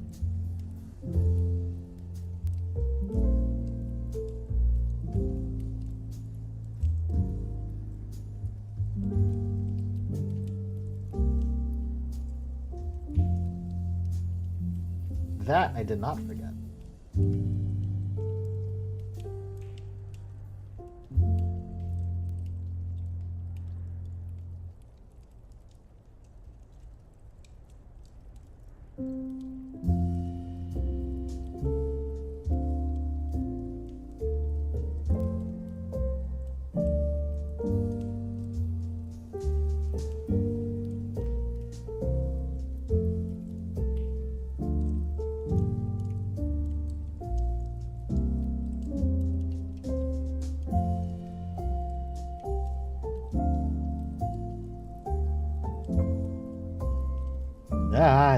No, stop that.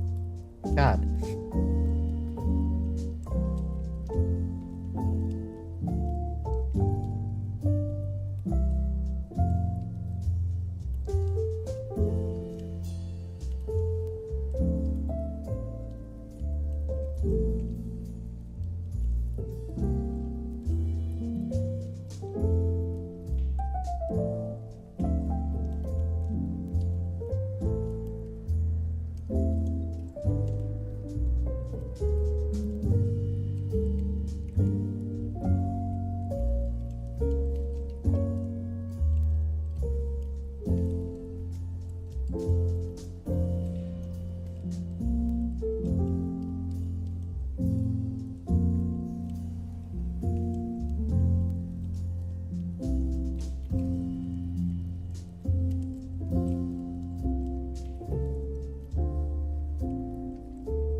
I was also thinking to myself, this afternoon,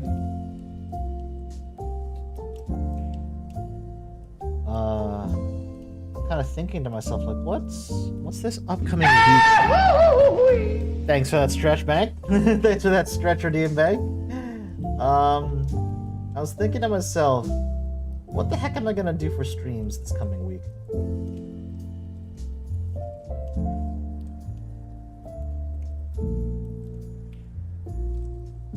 Because it's always about now is when I start thinking about starting to plan for the next week of streams. And then I remembered we still got the final floor in Luigi's Mansion, right?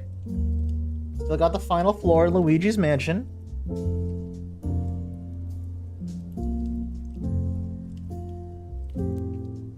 And then I also remembered, oh god, I still have the Kulex rematch. Ugh. Why do I use the goofy yell for that? Fetch, because I thought it was a good idea at the time.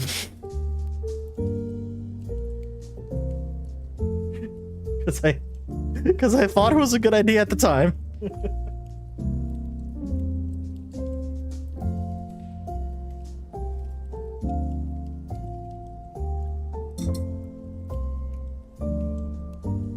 Alright.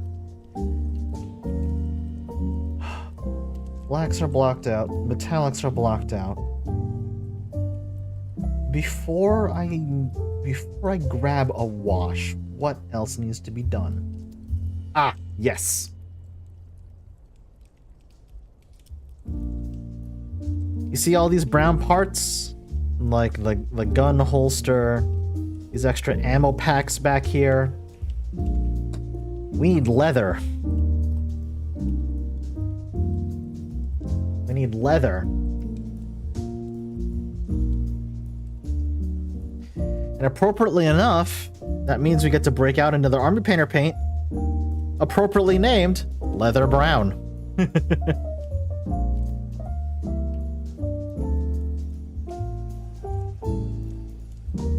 Just need to make sure it's very well shaken up, because for whatever reason, the brown for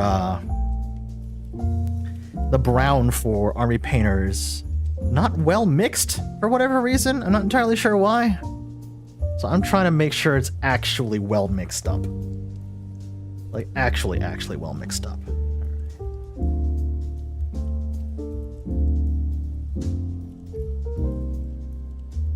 Perfect. Actually got it well mixed up this time. Let's go.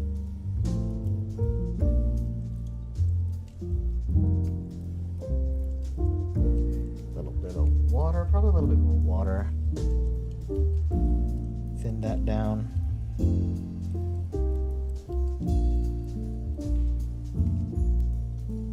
Excellent. All right, perfect.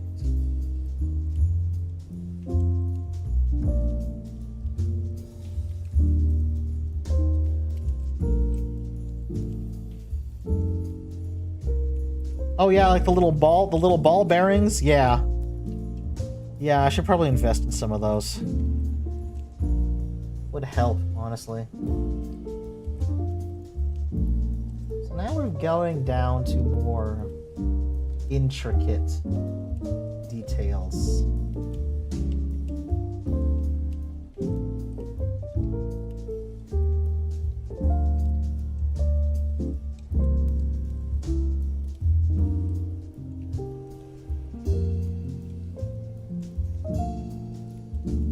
Now I really need to steady my hand when it comes to this.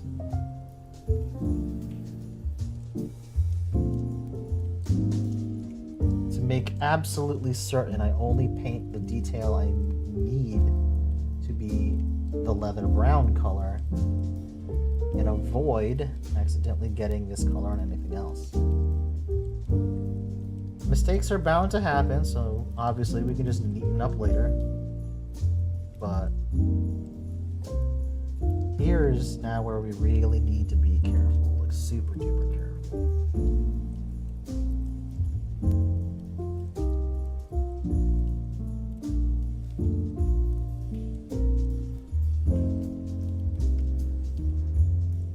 If the color seems a bit thin, well, in the words of Duncan Rhodes,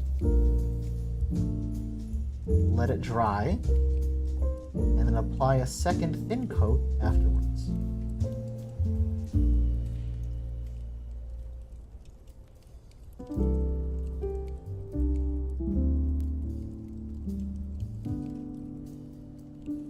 I'm telling you, Duncan, once you watch one Duncan Rhodes video, you will understand all the memes and also get really good at painting miniatures.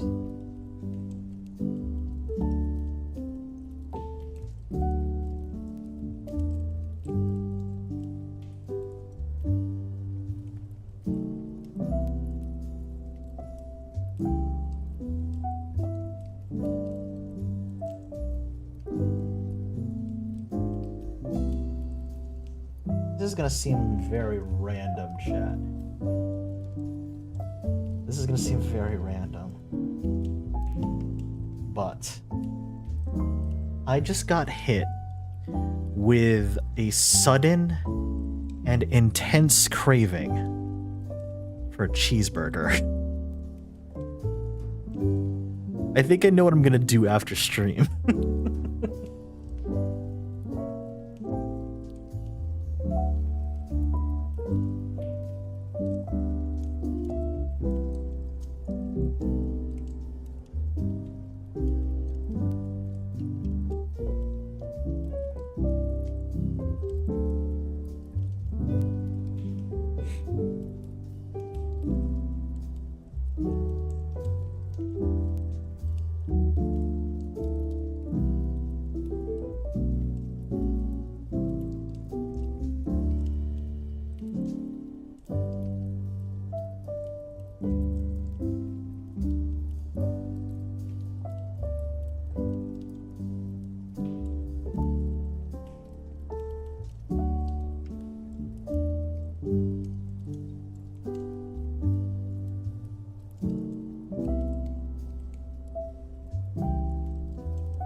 I actually have a cheeseburger right now. You must be psychic. Oh my god, Rock.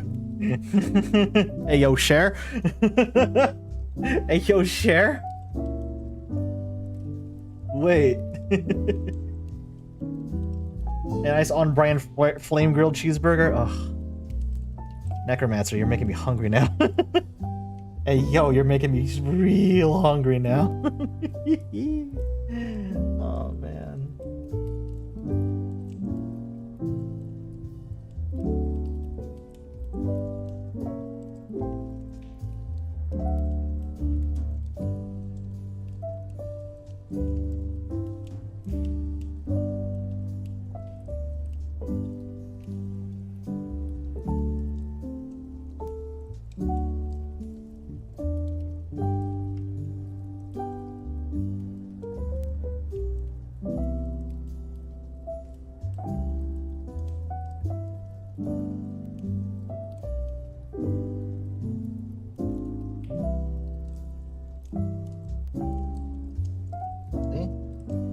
that second thin coat, now the brown, the leather, is much stronger.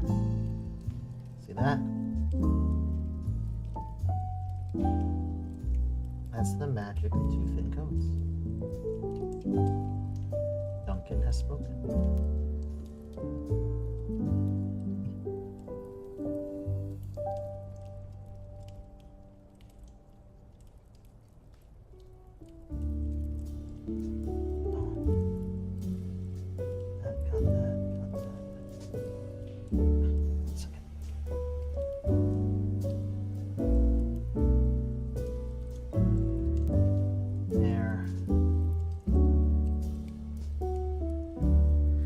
Cool. Now, all we gotta do is repeat that with everyone else. Righty. Hey, Florida man rules. Nice. How you doing? Zeophania, hello. Wow, exactly. Oh, we got an orc in the house. Uh-oh. Oh, we got an orc in the house.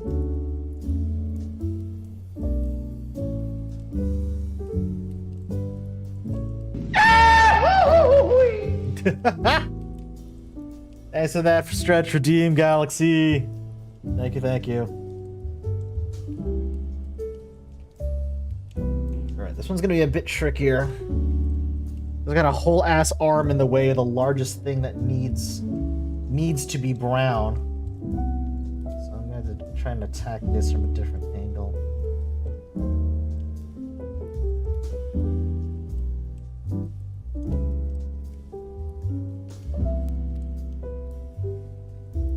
And I need to try and attack this from a different angle.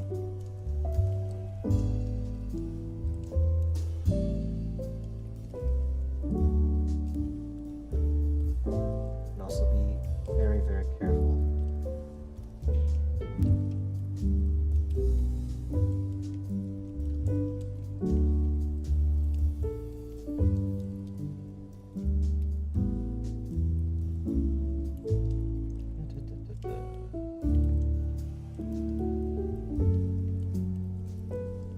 Oh, 40K orcs are wild, Rock.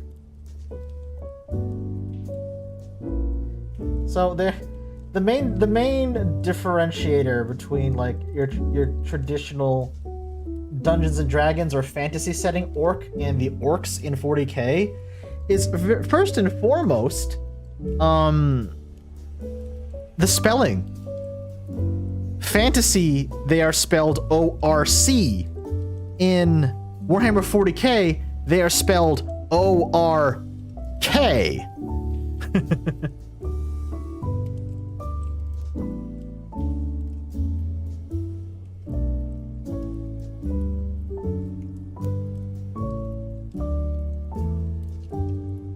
Number one. Number two, the way the orcs talk in Warhammer 40K is they basically sound like soccer hooligans.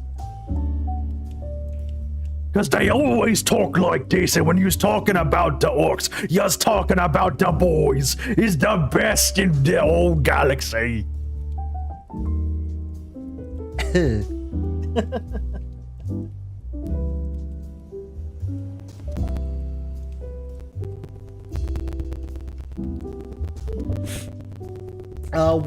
What paints am I using? I'm using a mixture, actually. I'm using a mixture of them. The one I'm using right now is Army Painter's Leather Brown, but I also have been utilizing Citadel in most of my colors. So it's a mixture of Citadel paints and Army Painter.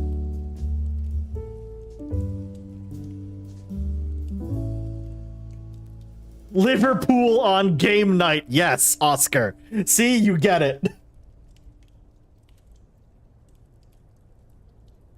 Liverpool on game night. Amazing.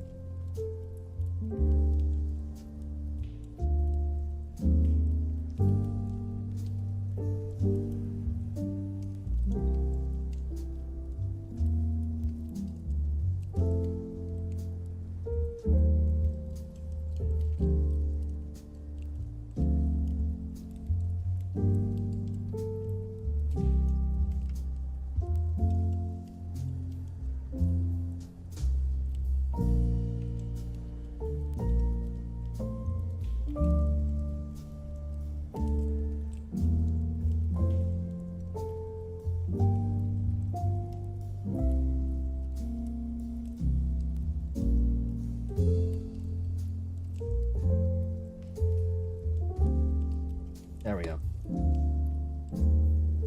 Managed to very quickly fix a painting mishap before it got dry. Yay. There we go.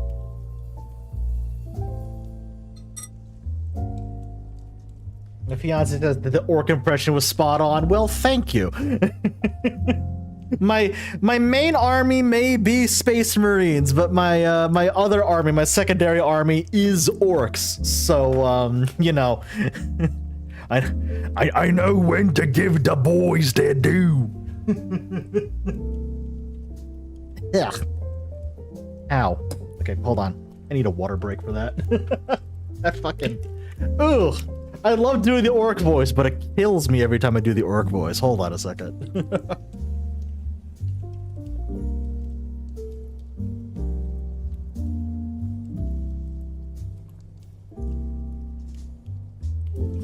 Oh, there we go. And don't worry, chat, I did not make the mistake of almost drinking the paint water, aka the water I'm using to wash my paintbrush. No, no, no. Because that's in a glass, and the water I'm drinking from is in a water bottle. Will not make that mistake. Will not make that mistake.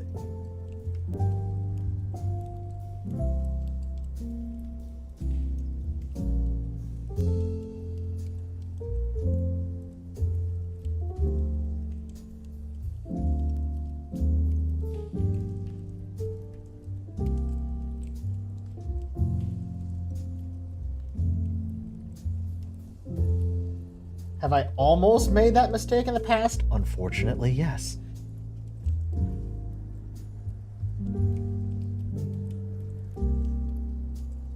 Oh god, Thunder, yeah. I do a really good Dr. Claw voice. It kills me, but I do a really good Dr. Claw voice.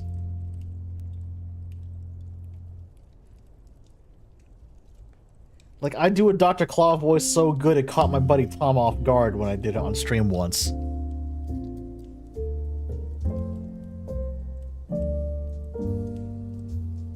My pronoun specifically, he, him.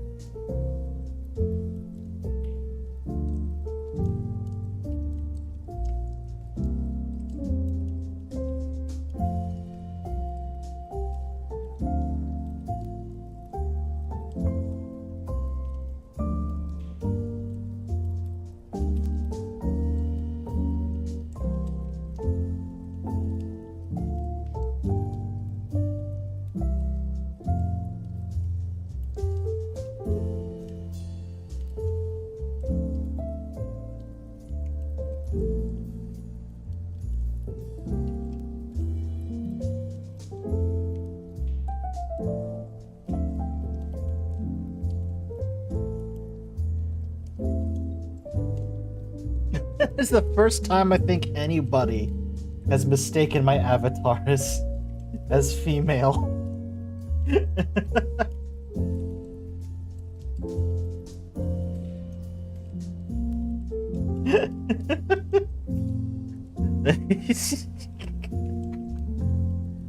I'm not making fun of you, it's just, it's amusing. It's amusing to me. It's amusing to me, I guess.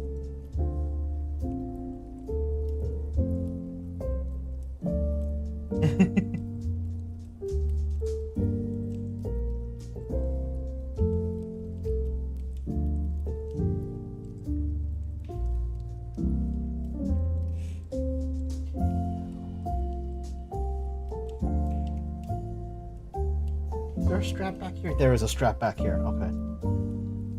They've gotten actually fairly decent at molding that kind of detail in the main model. Is good. Is good. Gives me something to aim for. Now for the other ammo pouches on the right leg.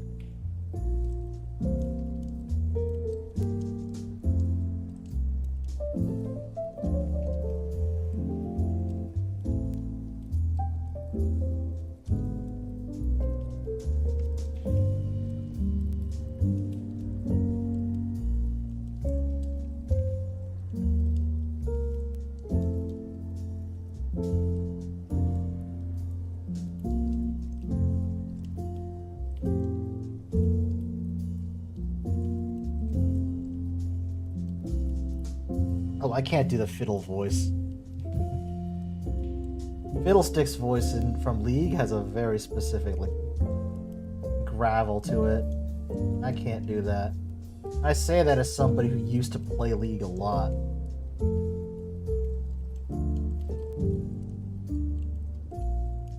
Luckily, I've kicked that habit.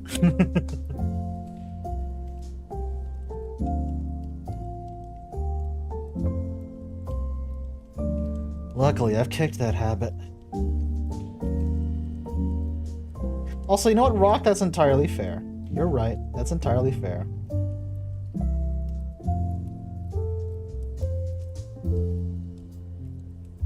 That is entirely fair.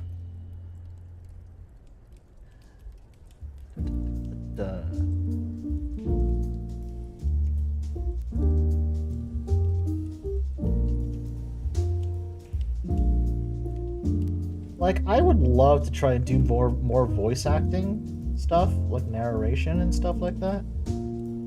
Because if you remember back to the series I did over Halloween, Terror Tuesday, I tried some voice acting stuff there. Some of which I was pretty proud of.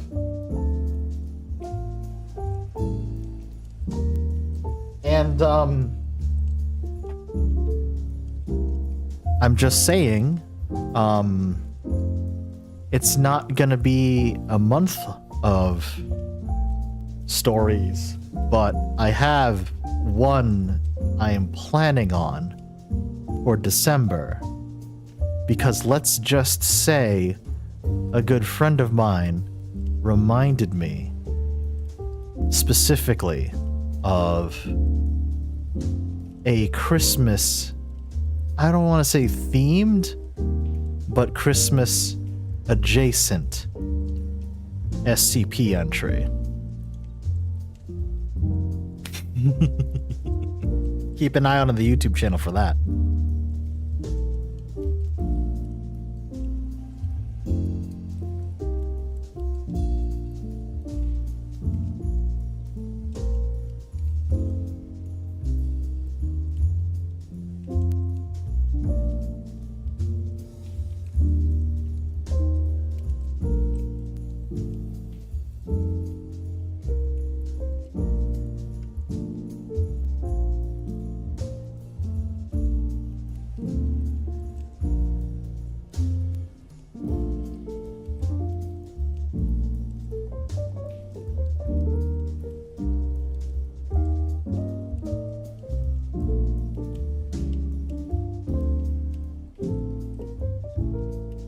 I think I know which one you're talking about. Ah, I see you're a person of culture as well.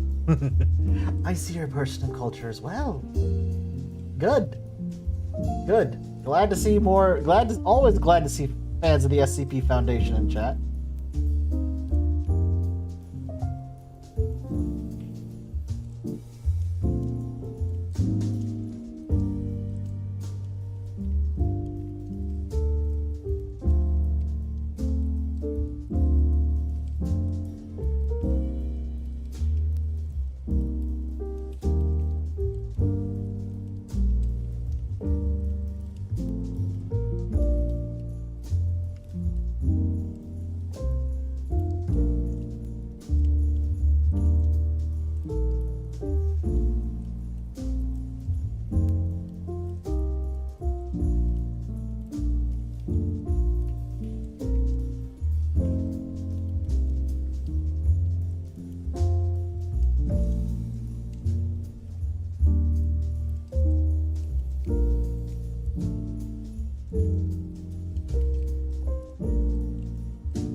But yeah, I would love to do more voice acting stuff. 'Cause it's fun to me. Would I ever consider doing something like that professionally? If I get good enough at it, I think that would be fun. Oh god. Oh boy, hold on a second. I goofed. I goofed on something pretty big here. I gotta be quick. I gotta be quick now.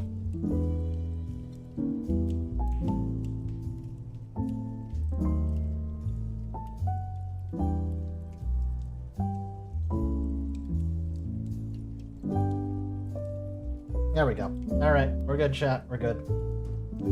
I accidentally got a massive spot of brown on the green armor paneling, and I had to very quickly pull that off. But we're good. We're good, we're good, we're good. Alright. One left. Ah! And he falls over. No! No! Hey, Keita! What's going on, bud? How are ya? Hope you're doing well tonight. How's your evening been, friend? How's your evening been?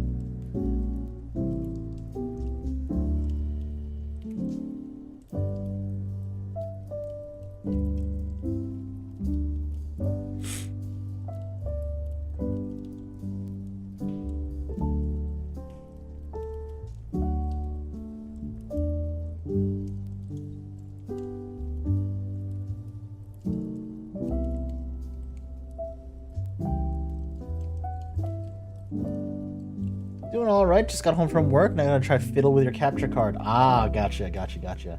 Has it been giving you trouble? Uh-oh.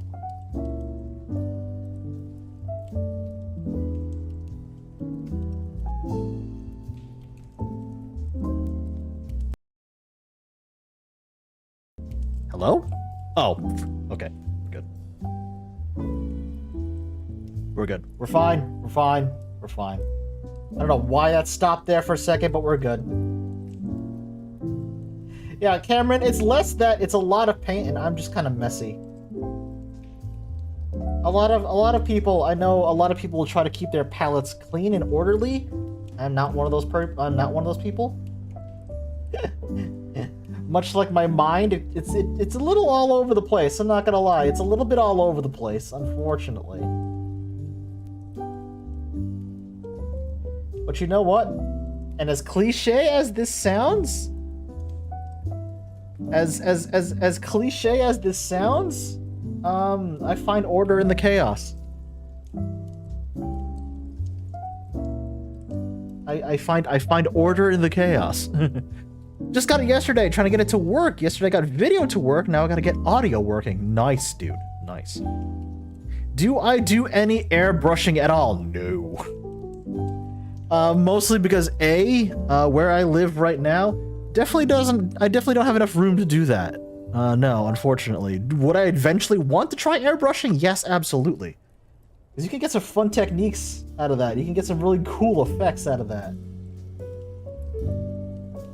One of my friends, IRL, has been trying to get me to do airbrushing for a long time, and I'm just like, I keep telling him, like, yeah, dude, I'll get to airbrushing as soon as A, I can afford one, and B, I have the room to do so.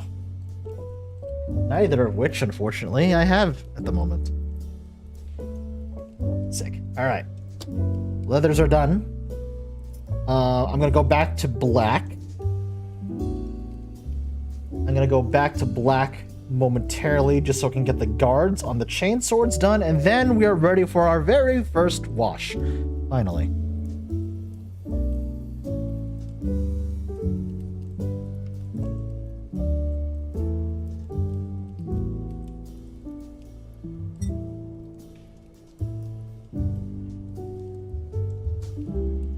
What's up, Cameron? First of all, I'm gonna grab... Let me grab... Part of the Order in Chaos group. I only use my paint holder as a guide for piles of it. See? Yeah, there you go. There you go. There you go. I'm just like, hold on. I'm pointing at the screen. I should be pointing at the camera. You. Oh, yeah. No, I get that. I get that, Cameron. I know. End of year. I understand. End of year always sort of The end of year hits you with a lot of emotions. I get that. I get that completely. But put it this way, you know? The end can also be the beginning of something new. That's how I like to look at things. Just because one thing's ending isn't the end of the world. It could also be the start of something new. I have a quote for this situation, actually. Hold on a second. I have a quote for this exact situation. Let me pull it up.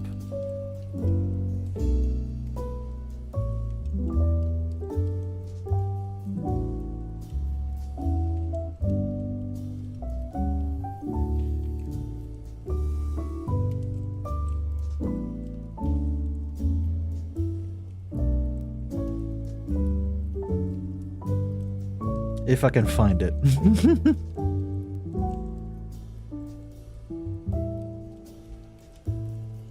Was it on my non-VTuber Twitter? It was on my non-VTuber Twitter. There it is. Okay, found it.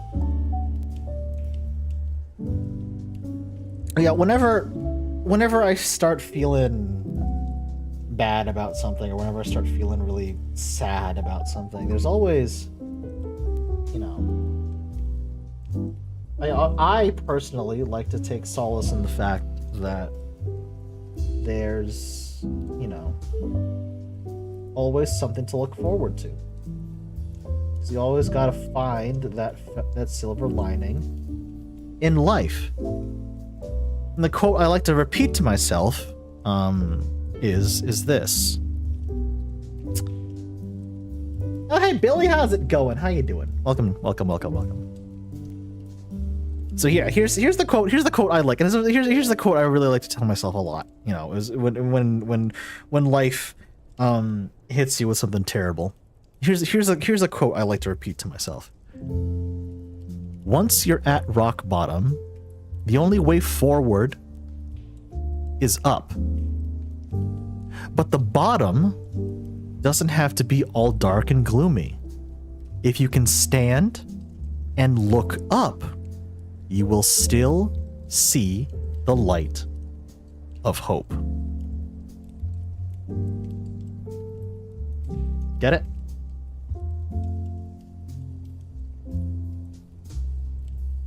That's a good one. That's one I like to tell myself. That's one I like to tell myself.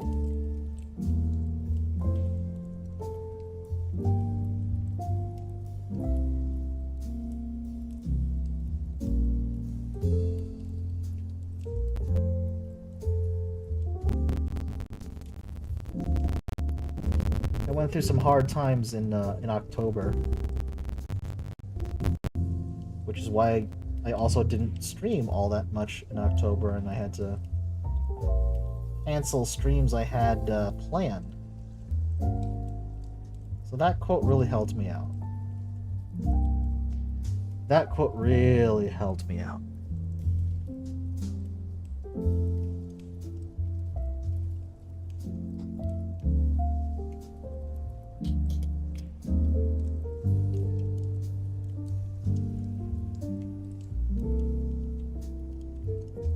And it makes sense, too, you know? If you really think about it, it makes sense. Every bad time you might encounter, every time life kicks you when you're down, it's always best to just keep in mind that, hey, you know what?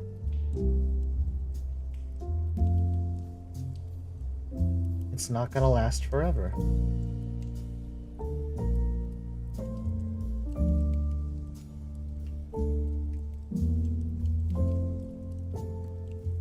And whatever trial or tribulation that you're going through right now, you will survive. And you'll come out the other end a better person for it.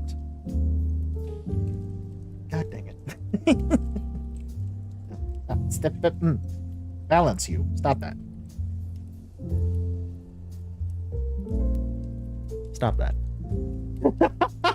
Rock! Yes! Yes! When life gives you lemons, give them back! Why are they free? Is something wrong with them? Are they haunted? Don't trust the lemons!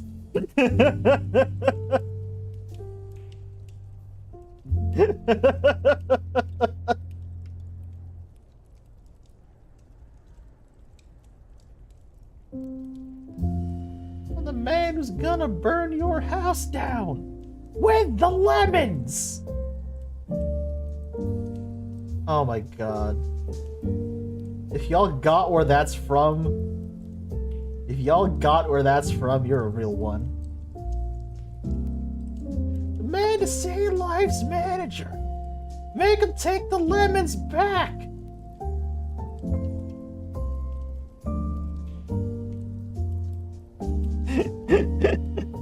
Yo, if you know where that's from, you're a real one.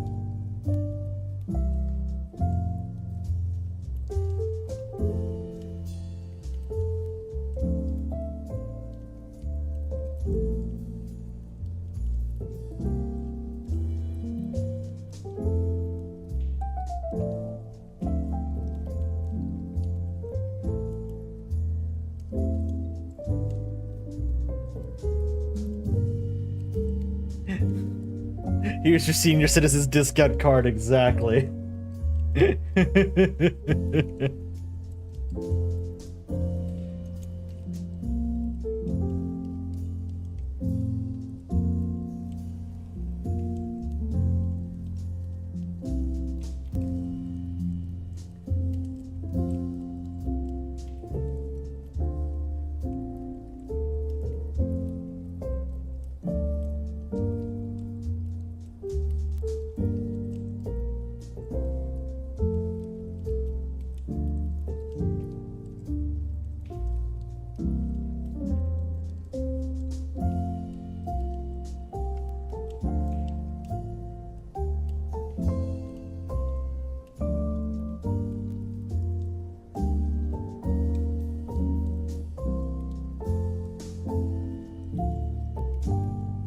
See? Told you, chat. Told you, I remembered. Okay. Now...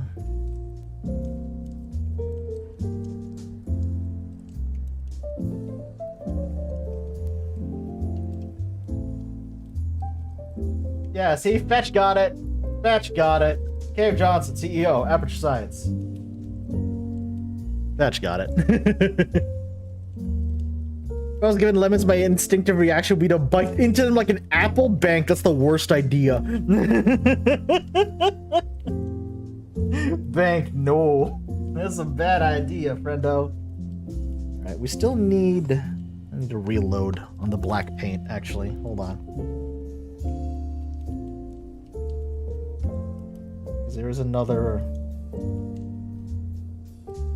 another bit of black detailing we need.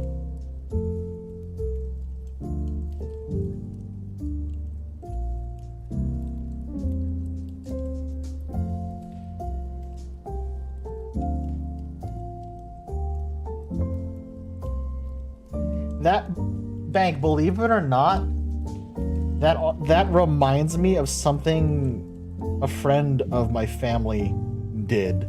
He made this mistake once, and I don't think he made this mistake ever again, right? So, first of all, my family were Asian, right? I'm Filipino. Most of our friends are also Asian, Filipino, Chinese, Japanese, etc. A handful of them are white. And this poor man, I don't think he's ever been to a Japanese restaurant before. We took him to a Japanese restaurant. We took him to a sushi restaurant once. He's commenting on how good the food is, etc., etc. He's having a great time. And this poor man, who has never seen fresh wasabi before, points that out. Has a little spoon in it. He's like, oh, what is this? Is it like avocado or something? And before we can tell him no, he takes the little spoon and just pops it into his mouth. And we're like, no! We're like, no!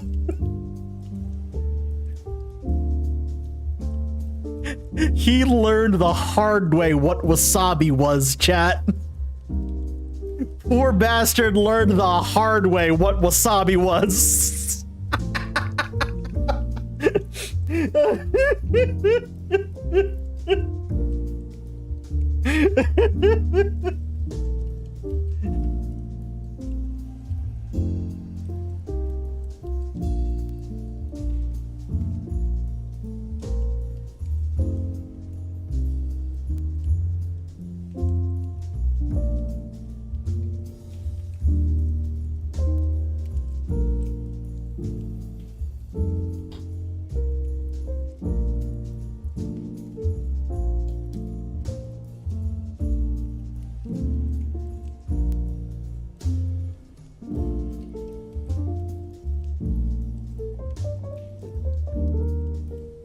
So if you're wondering what other black detailing I'm painting, it's the outside gun casing to their bolt pistols.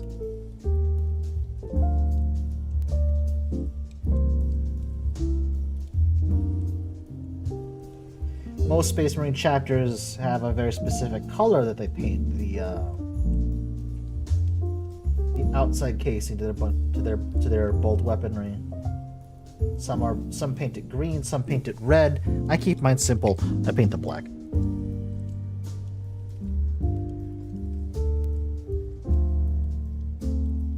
Did he hold his breath after taking that bite? No, he didn't. No, he didn't. We warned him. We warned him what to do.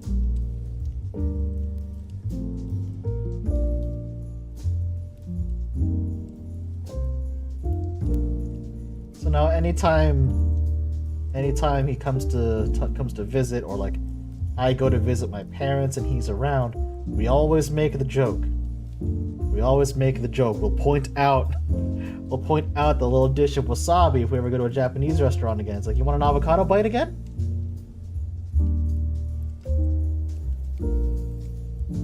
It's become a running joke at this point. It's become a running joke at this point.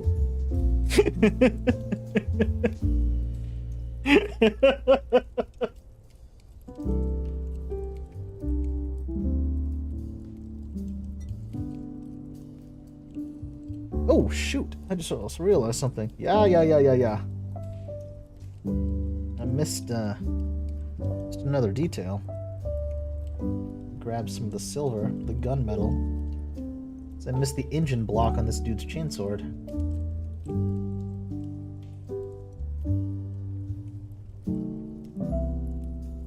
There we go. We're good. It was literally just that small detail. Alright. Oh my god, Bank, really? Bank, that's such a bad idea. What are you doing?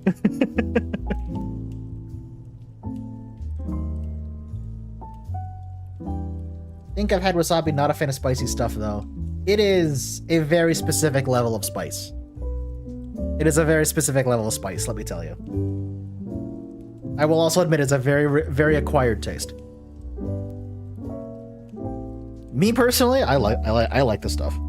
Wasabi's nice. In appropriate doses. I'm taking a very quick stretch break, chat. Y'all take a very quick stretch break as well.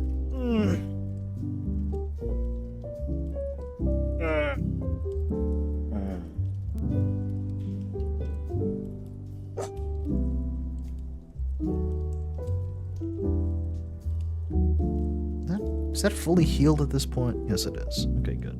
Yeah. I had an accident a few days ago. I don't know what happened. I was setting up Christmas lights. I was setting up Christmas decorations, and I caught my arm on something. And I didn't realize it until hours later, where I looked down at this spot on my arm and I noticed there was a cut. It's pretty much fully healed now. I'm fine. Can't damage me that easily.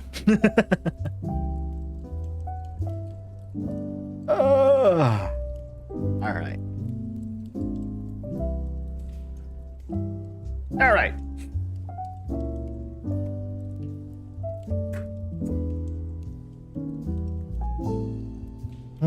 Okay. Wash time. For those of you who are not sure what I am talking about, a wash is basically, it's kind of just like a, it's kind of like a very, very thinned down, watered down paint.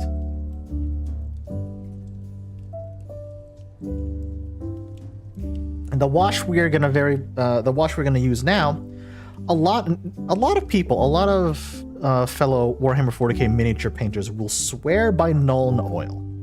I get it. I know how useful Nuln Oil is. But for me personally, whenever I wash something down, especially metallics, I want them to be gritty, darker. Make them look worn, make them look used. To that end, the wash we'll be using is Agrax Earthshade, another Citadel paint.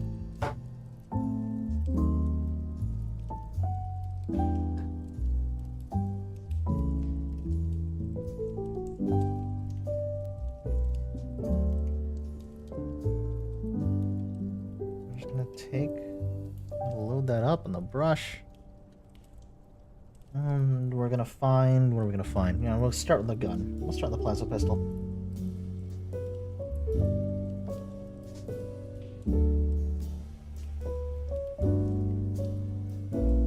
Oh, Cameron, I've never heard of that before. Like, legitimately, is my first time hearing that name.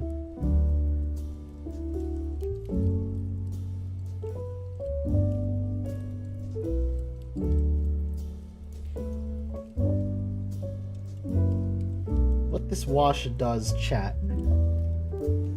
What this wash does.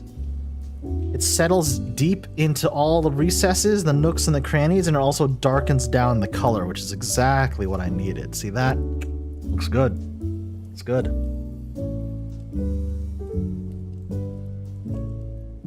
Jawbreakers, Jolly Ranchers, or peppermints? Oh god. No, not at all. A, I want to savor it. B, I'm not crazy. I would like to have functioning teeth. Oh, fetch, that's exactly what you just said.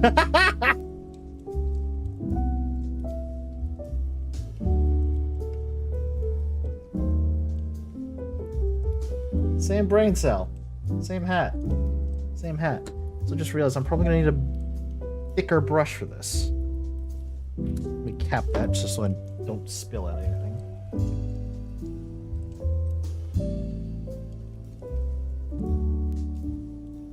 I need to maybe grab a thicker brush. Yeah, we'll use the big guy. We'll use the big guy. Calories don't count on Christmas. Oh my god, Dark King.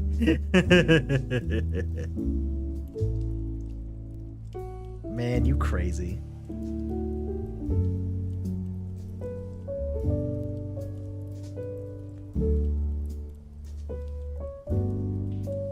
Give me 1 second, chat. Sorry, I'm just double checking on another very quick message. Ah, okay. Gotcha. Alright, so I am gonna have to message my... According to this chocolate calendar I have, tomorrow's Christmas.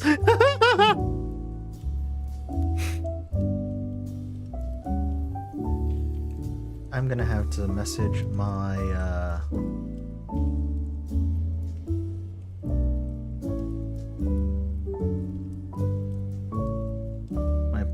my mother once I'm done with stream. Because she has been, apparently, trying to message me for a little bit, so... Yeah. I'll respond to her. Alright. So we're back. Take a brush, see?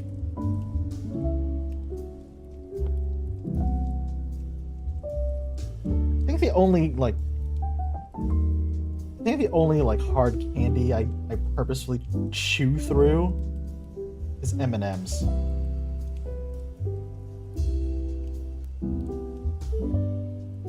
I love me some M&Ms. Let me tell you, chat. I love me some M&Ms.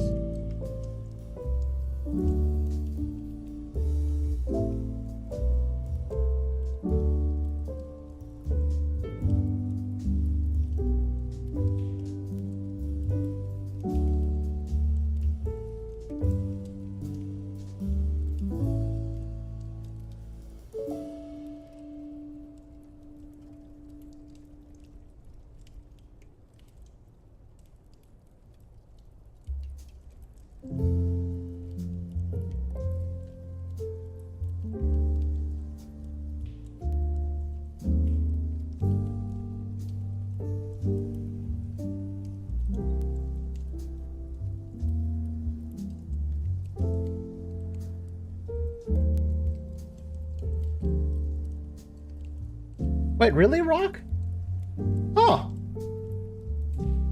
I did not know that. Damn. You learn something new every day, I guess.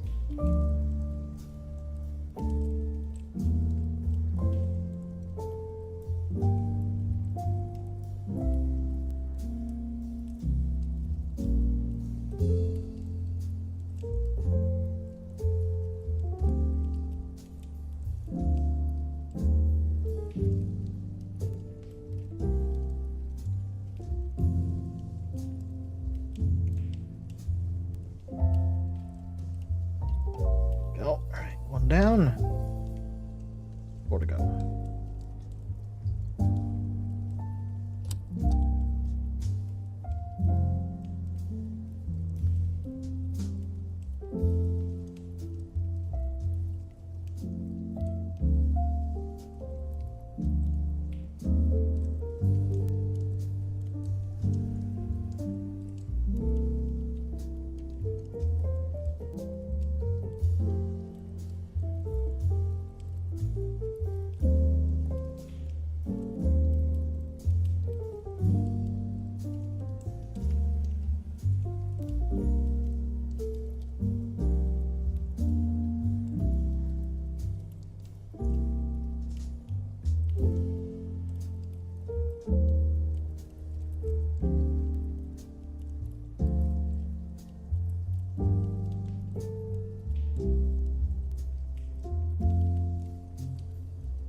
Down. Another one bites the dust. And another one gone, and another one gone. Another one bites the dust.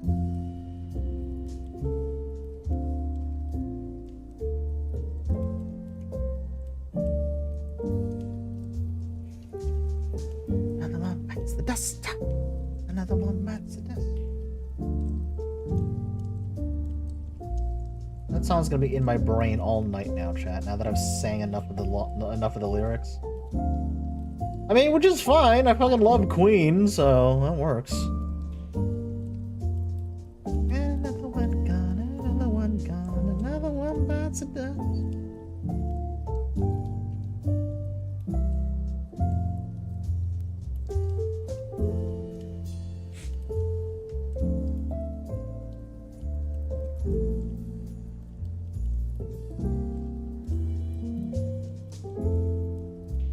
Whenever that song comes on during work, internally I'm like, the song has renewed my strength.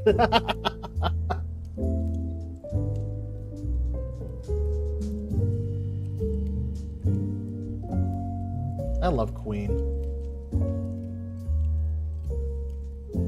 Another one bites the dust, and another one. I'm not gonna lie. Another one bites the dust is one of my go-tos in karaoke. Like when my friends and I go out for karaoke, I will join in on Another One Bites the Dust. I'll join in on Bohemian Rhapsody.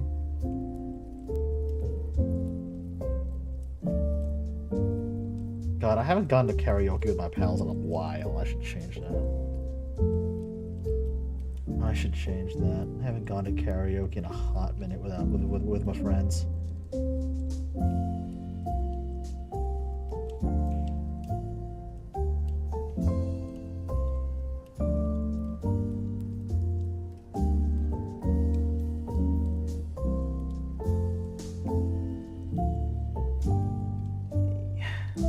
Sweet. Try not to grab where I just washed that. God dang it.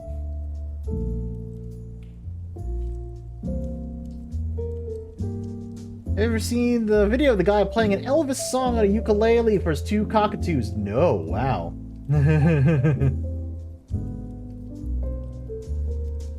That's interesting. No, I've not seen that.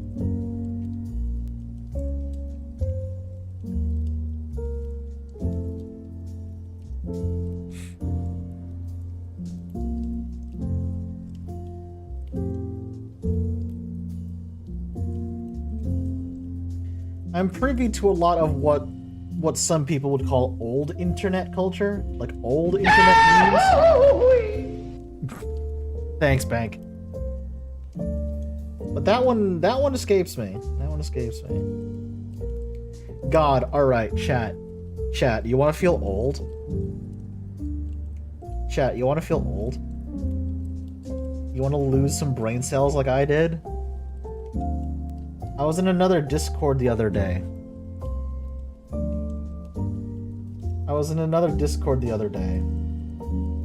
there was somebody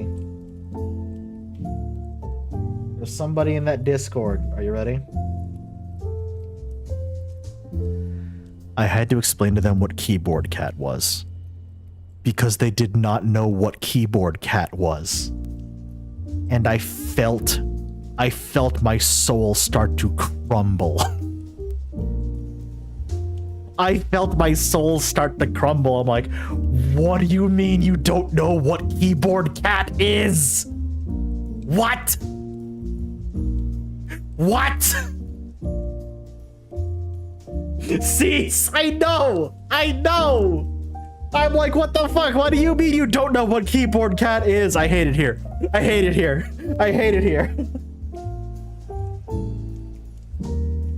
My body and soul are aging at a rapid rate.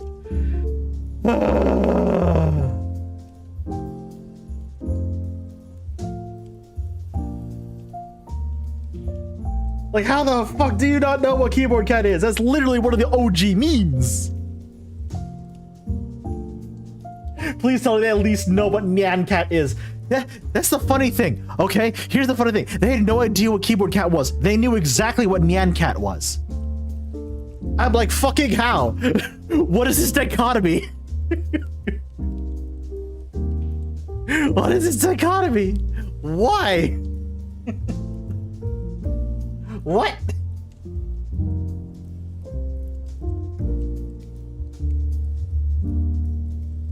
God, it's instances. Chat, let me tell you, it is instances like that that make me feel like some days I feel like I'm too old for the internet now. It's instances like that that make me feel some days I'm too old for the internet.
Parental controls, that's fair. Yeah, no, I get that. I get that entirely. I get that entirely.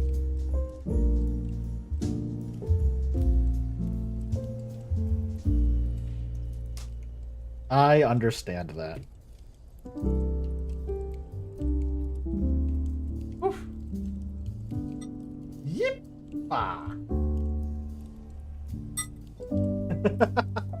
You didn't see it, chat, but I had a very small... I had almost a very terrible mistake off camera. I almost dropped my brush into the paint water, which, like, entirely submerged into the paint water. That would have been awful. Let me tell you that would have been awful. Okay,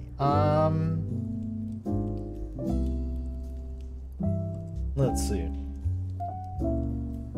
Is there anything else I can do before we end? Because it's almost time to wrap it up, but I want to see if there's a couple of more details I can get done. Oh, you know what? There is. There is something we can get done. Because it's gonna look a little bit out of place, but once it's painted up and I get the base done, it'll make more sense. You see the things they're standing on?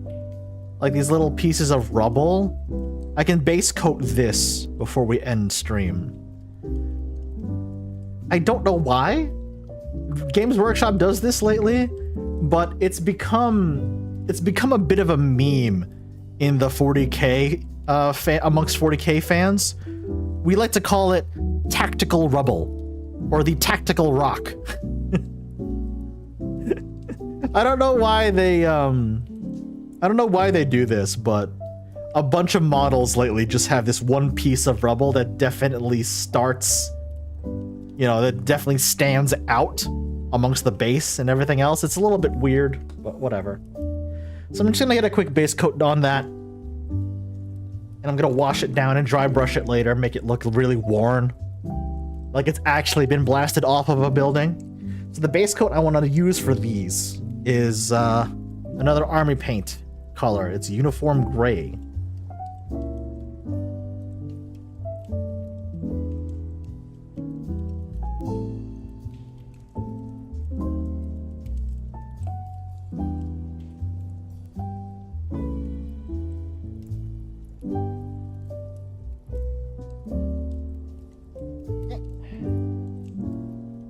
Water it down just to thin it down.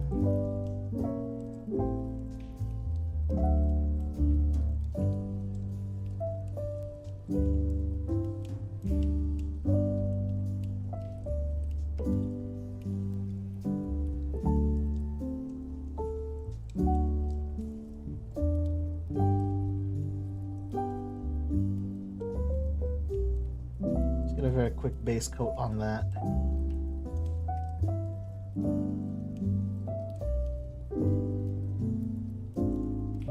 And then what I'm probably gonna do later is more than likely what I'm gonna do is just do like a heavy wash or maybe even a double wash of Agrax Earthshade just to make it look really worn. Like actually make it look like a piece of rubble that's been stuck out here for a little while.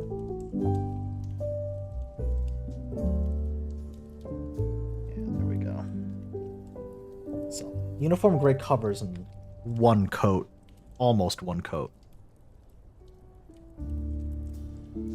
Oh my god. Hold on. This video's about to loop soon. The video where I've been playing my music from is actually about to loop soon. I'll have to keep an eye on it then.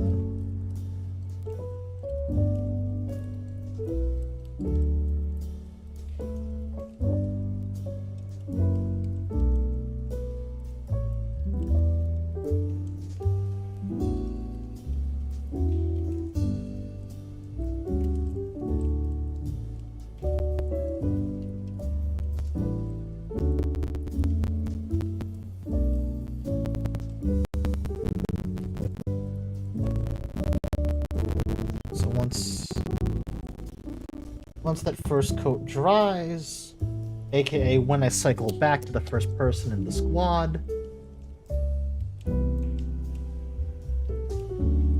It should be dry. We'll hit it with a second coat, and then we're wrapped for the night after that. I can manage the smaller details off stream, like chapter icons and all that jazz. I can wrap that. I can deal with that off stream. Yeah, Farsight got a whole ass boulder. Yeah.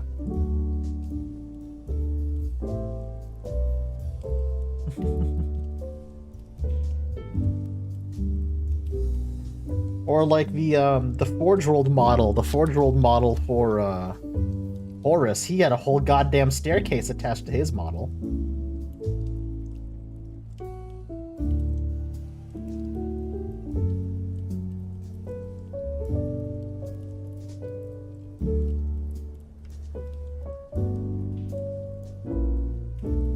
Yeah, it might be time to wrap up soon because I'm getting hungry. I still want that burger from earlier. I'm telling you, chat, I don't understand why. I don't understand how. But I just got hit with a sudden urge and need for a cheeseburger. So, once I'm done, once we're done here, y'all know what I'm gonna do. Luckily, there is a Wendy's nearby me. Oh god, yes. Let's go.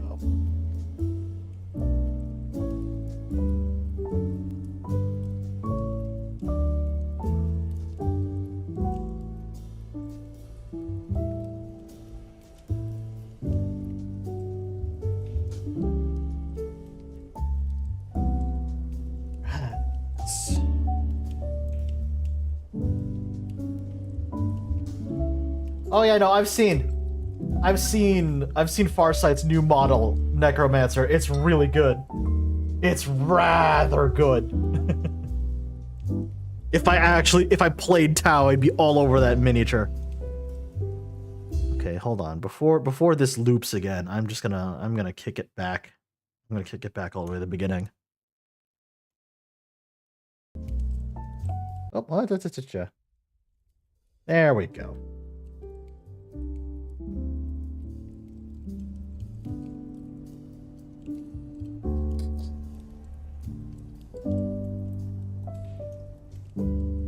If I was a smart person, I would have manually set that to loop at the beginning of stream, but haha, I forgot.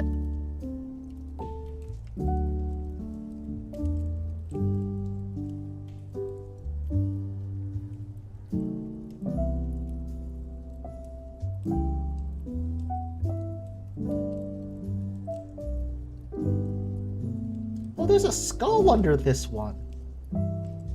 Huh. I didn't notice that until just now. Look at that, chat. Surprise skull.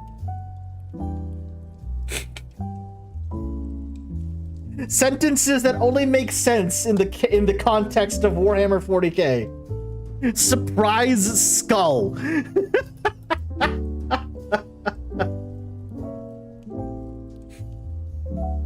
As we say around these parts, I may be stupid. Bottom text. There is a Minato Aqua version of that one from Hololive.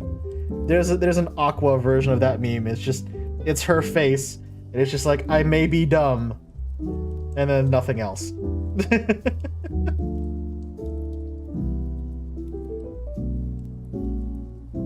I should drop that in shitposting when I'm done with stream, because it's an image that makes me laugh every time I see it. Just, I may be dumb.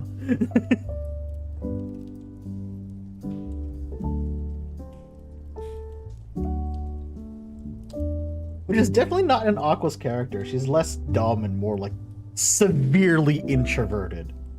Which is me. Also, same hat. Same hat.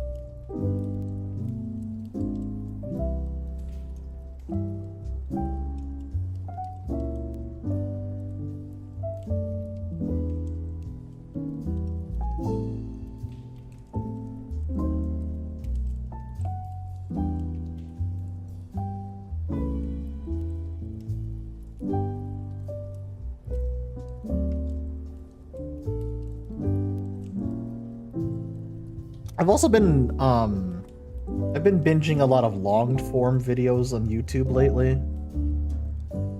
Like like H Bomber Guy's latest video. Oh my god. Yo.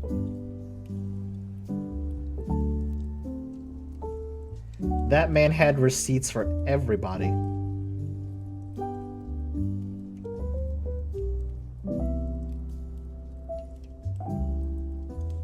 But another very long form sort of video essay format video that I've greatly enjoyed lately was so what you say, Butch the Rock is Aqua's autobiography. Yes. Yes. Another like video essay, long form video that I've greatly enjoyed lately is Super Eye Patch Wolf's latest video, The Simpsons is Good Again. Yo, that video's real good, chat. Yo, that video's real good. You should watch it.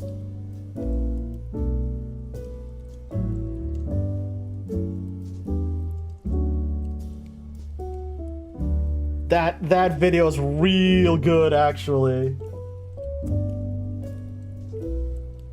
Alright. This one took a while tonight, chat, but minus the base, they are what I like to call tabletop ready. Which means, despite a few small details missing, if they are at a quality where I would be comfortable putting them on a table in an actual game setting. So yeah, we're good. We are set for tonight, chat. Thank you all so much for hanging out with me tonight. I appreciate it. I appreciate all of you as every single time. Every single one of you. I appreciate y'all coming out to streams. A little bit of a housekeeper's note. Before we end stream tonight, keep an eye out on the YouTube community page, on Discord, and on my Twitter account, because I've got some announcements coming for the week, and I think you're gonna like a couple of them. And yeah, that's gonna be about it. YouTube channel members, your weekly vlog will be dropping tomorrow as usual. Everyone else, the weekly stream schedule will drop on Sunday afternoon as usual. And I will catch you all on the next stream. Now, before y'all disappear, let me find somebody to raid. Let's see here. Let's see. Who do I want to send you all over to? There's a lot of fun people on right now. There's a lot of fun people on right now, actually.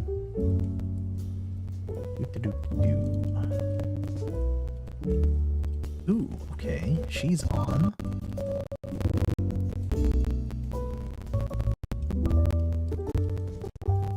Oh, wait. Hold on. Are we gonna keep... I think we have to keep the 40K train rolling. Oh, we're gonna have to keep the 40K train rolling, chat. I know exactly who we're raiding. I know exactly who we're raiding.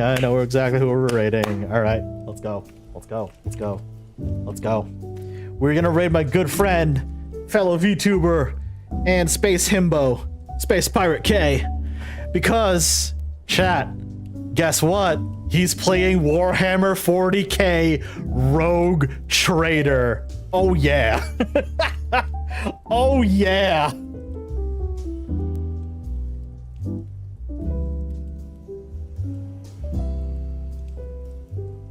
Oh yeah. And I've got the perfect raid message for y'all. There you go. Go on ahead. Showcase some love. I'll catch y'all on the next stream. Have a good night, everybody. Bye-bye.